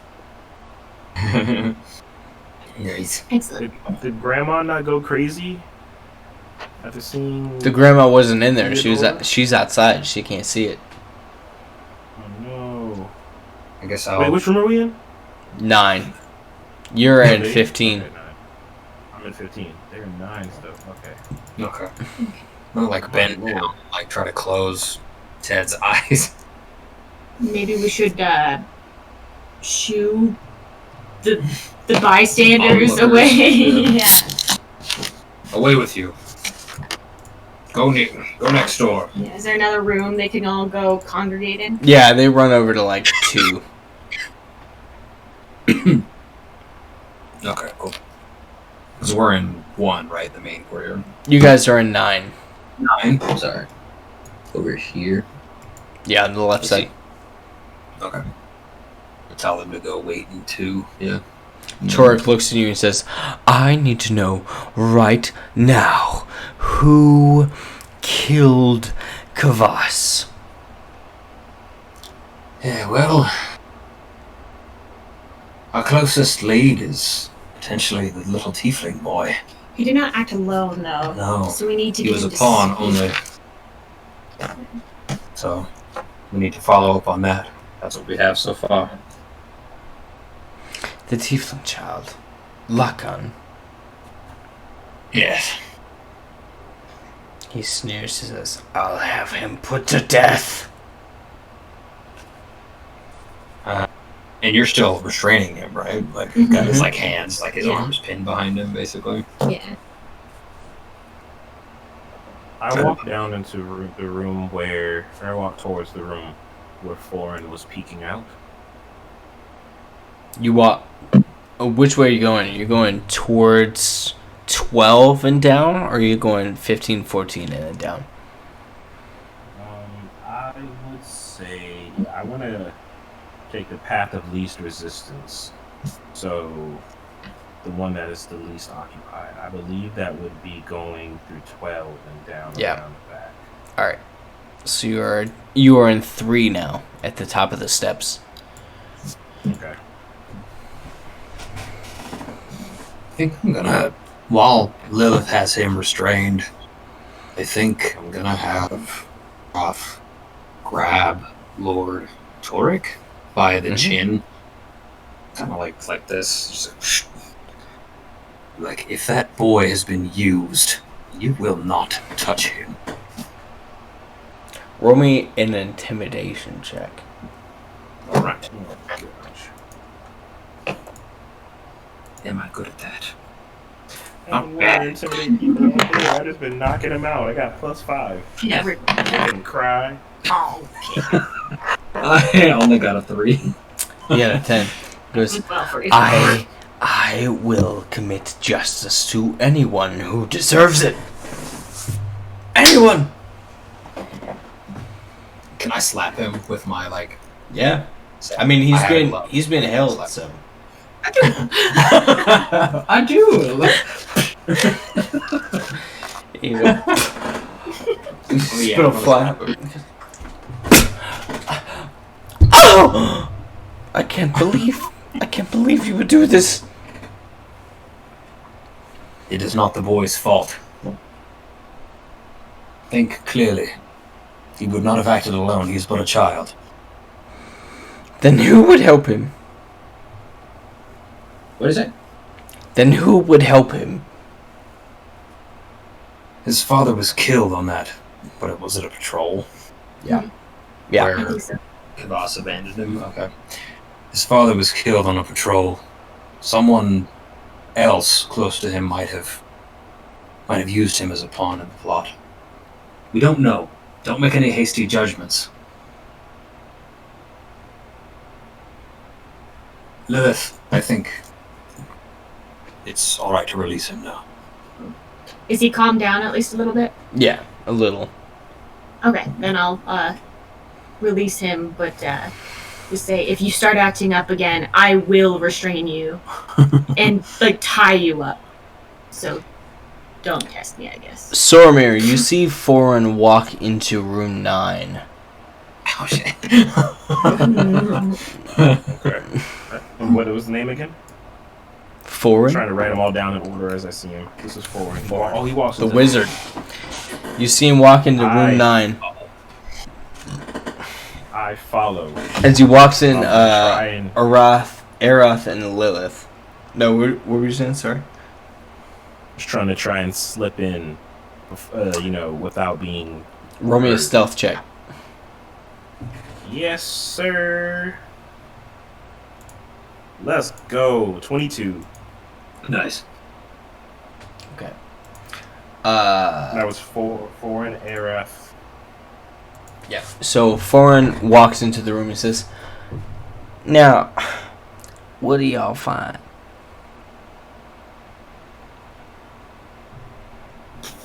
He looks down at Ted's dead body. Says, "Well, that's brutal."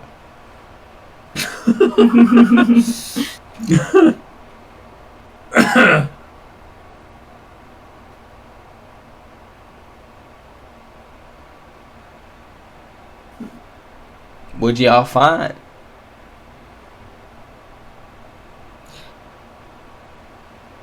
Can I ask him if he was on the patrol with them? Yeah. He says, "You mean the patrol to the east? You think I was on the patrol? Of course."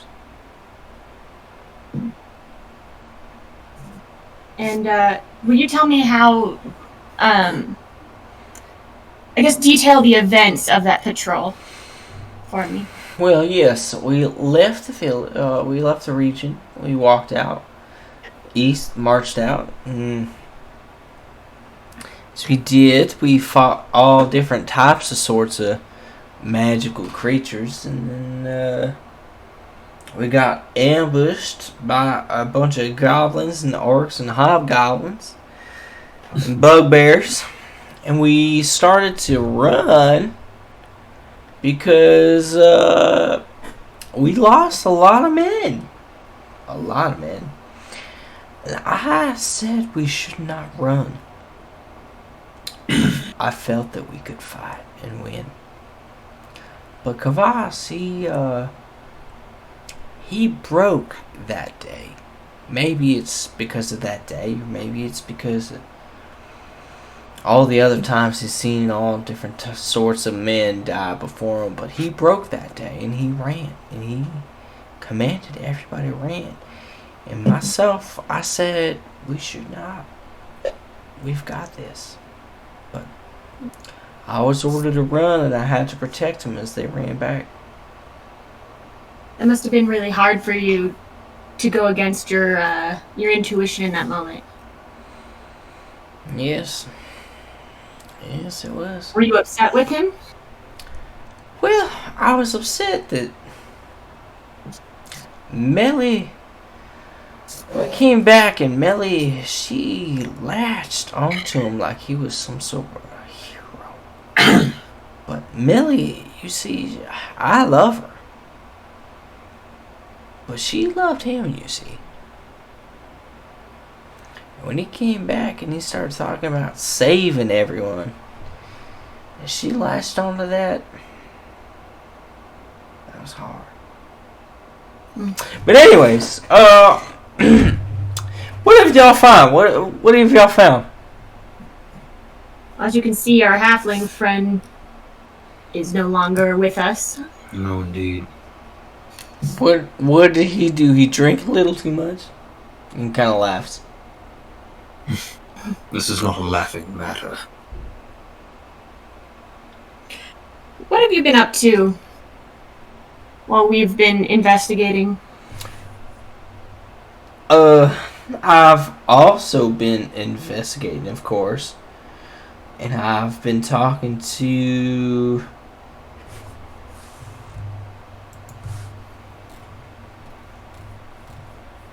A suspicious pause.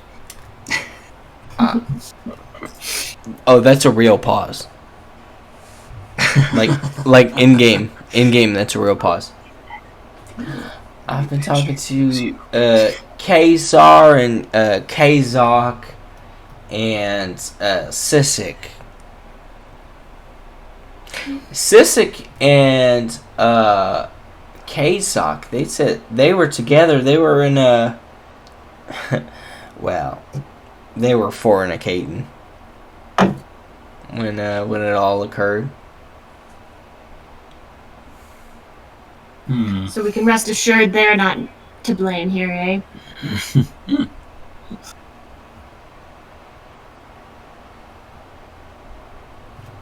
But Melly, I've also been talking to Melly and making sure that she's okay, because I know that she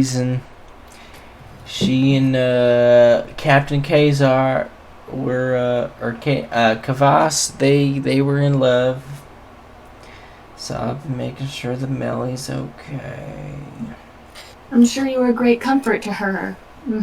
Because you're close as well.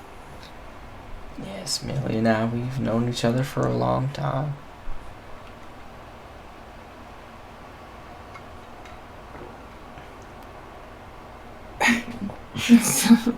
Sorry, I'm trying to think of Maybe I'll do something drastic. You And be like, Lilith, restrain him. Okay. So Roll me an If you agree, you don't have to. athletics check, a contested athletics check, if that's what you're gonna do. I prepare an attack. I Okay. think what Am I able to? What is this again? Oh, thaumaturgy. Yeah. Can I like cast that and make a noise like as if there's like ravens or something on one side Yes. of him? Absolutely. Okay. All right. So I'm gonna try to distract him by casting that, and All then right. He if I looks succeed- to his. He looks to the side as he hears these ravens. He rolled a 2. okay. And so while he's distracted, I'm going to lunge at him and try to tackle him to the ground and restrain him. Okay, make me a contested athletics check.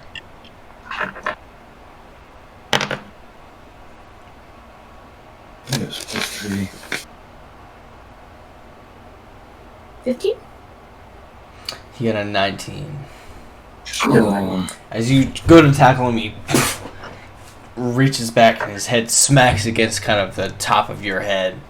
He says, "So you found me out!" And he casts Burning Hands at you.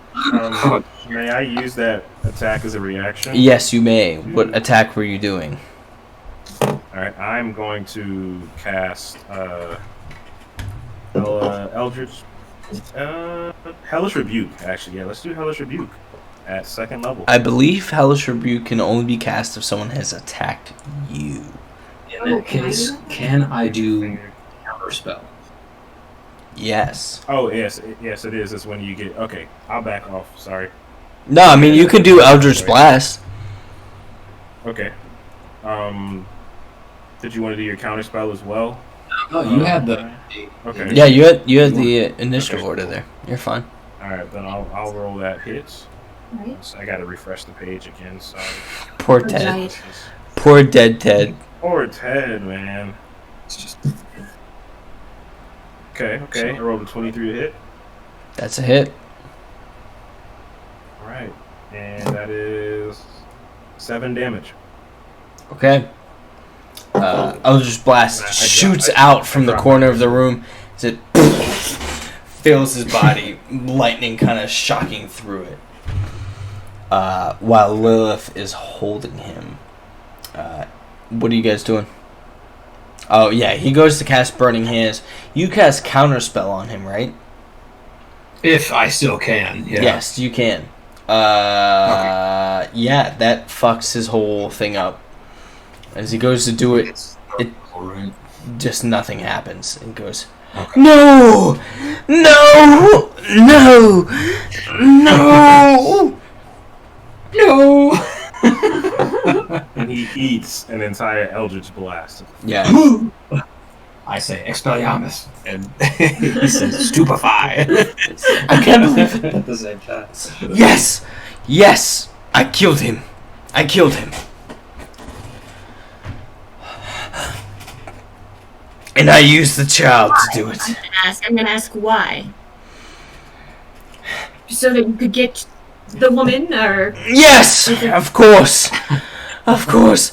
You know how long I've ached in that tower for love, companionship, and I've done my best. I've protected the entire town for years. So many years I've protected her and everyone around her. I've done so much for them. And he goes off and he abandons people and comes back and she falls in love with him. It makes no sense to me. And so yes,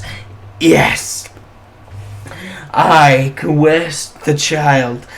Oh, I coerced the child who's was abandoned by his father, who had become a guard. And he threw the dart, and I cast the darkness. And so, yes, we killed him. It was a perfect plan. Perfect until they placed these stupid guards. I tried my best to escape, and yet I could not do it. Because of you.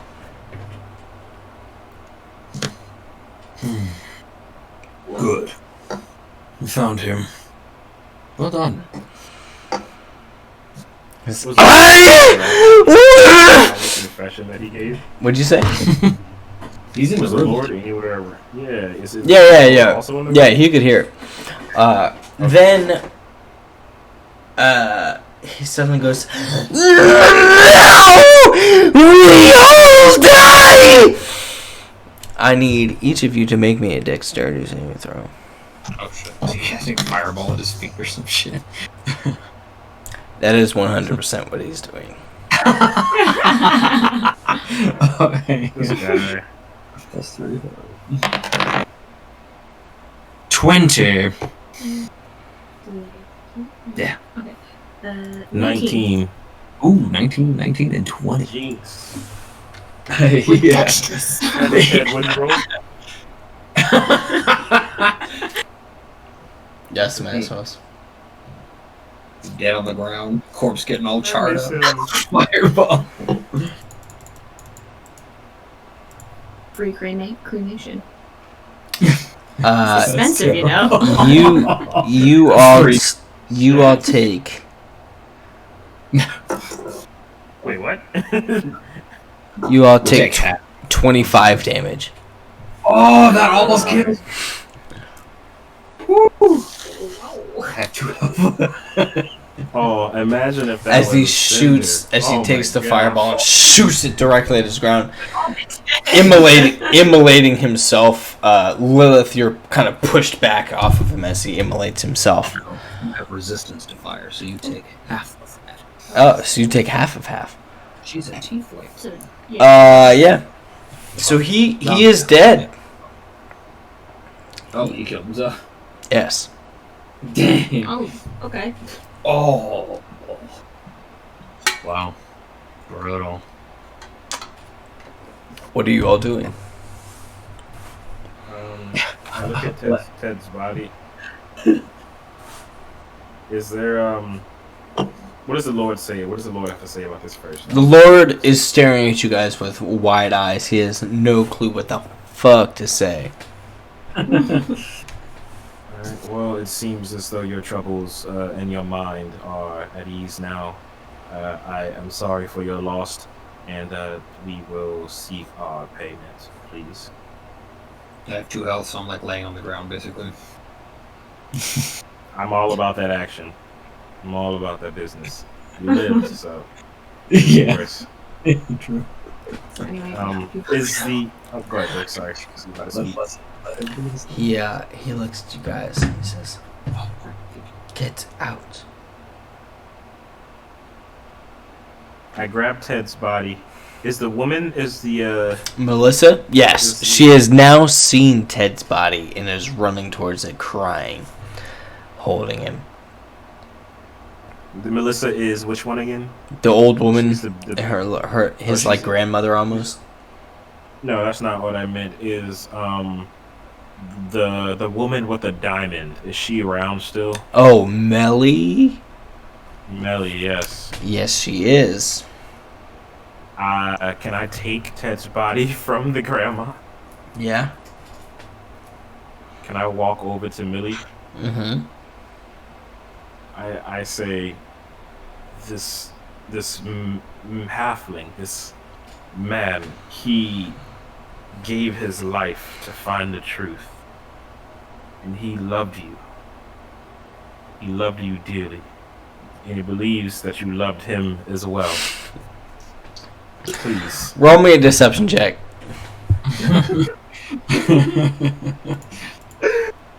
21. Nice. Finally. for this, the most important thing you've done all game. Yeah. She literally rolled a non-nat 20. Oh my god. Fine, yes. She goes, he did. He did? Yes. He Okay. wanted me to let you know. Well then, what should I do?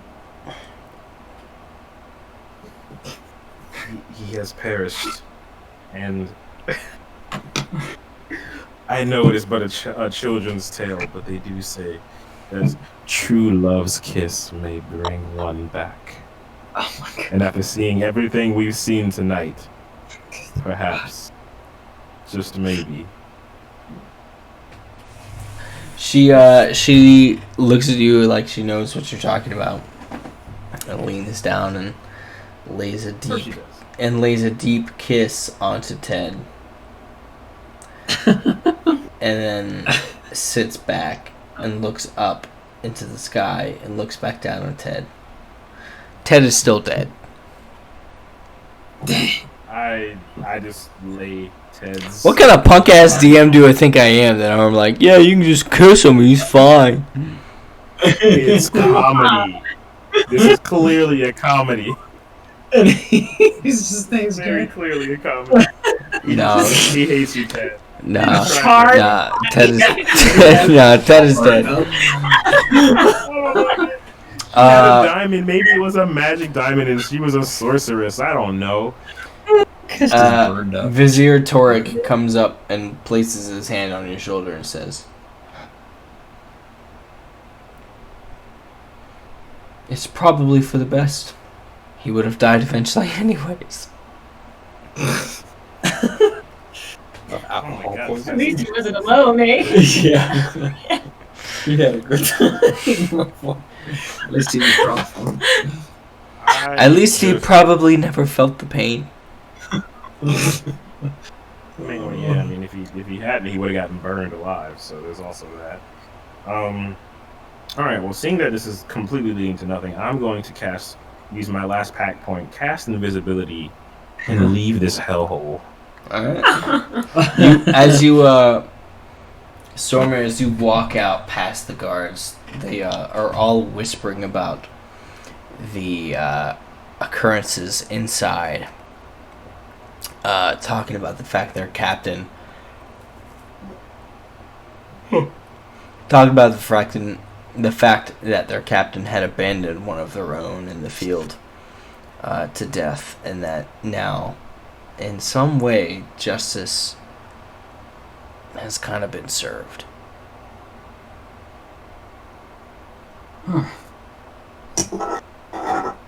Well, I say, oh, piss off, and I leave. Alright. Aerith and Lilith, what are you guys doing? I bow, like, sarcastically to Lord Tormek. Tormek? Yeah. Torek. The guy, Torek, who has hosted us, and say, "It was a pleasure to sample your hospitality." And then come up from the bow without looking him in the eye and walk off, kind of like touching Lilith on the shoulder as I walk past. Let's go. I'll just kind of, I don't know, look at them all with disdain. Sokka Water Tribe moment. Yeah, basically, I'm watching you. And follow him out. Yeah, like, goodbye. Okay. As you guys walk out, you see the sun start to rise before you. As you have spent several hours inside. Yeah, you see the sun start to rise before you, and you see a new day has come, and hopefully new victories where you yeah, and hopefully new victories, as this was a complete shit show. Aeroth thinks of kissing Lilith in a romantic moment. But thinks better of it and doesn't do it. She kind of like sees him looking at him and raises her eyebrow in question in slight disgust. All right. With that, with the strange relationship happening there, we freaking married couple. Y'all chill, dang. With that, we will call it a session. Thank you guys so much for joining us. Hope that you enjoyed yourselves, had a laugh or two. Every week we play Dungeons Dragons Fridays 7 to 11 p.m. Typically we have a long running campaign that's happening. Just tonight for internet reasons we had to kind of run a one shot, but it is what it is. we've been running some variety hours type video game kind of sessions recently. But either way, whether you catch us on Fridays 7 to 11 or catch us during variety hours, we are so glad to have you guys come along with us for this journey. Thank you for your time. Thank you for enjoying yourselves. And we will see you next time. Have a good night. Awesome. Hope you had a good time, y'all. Bye.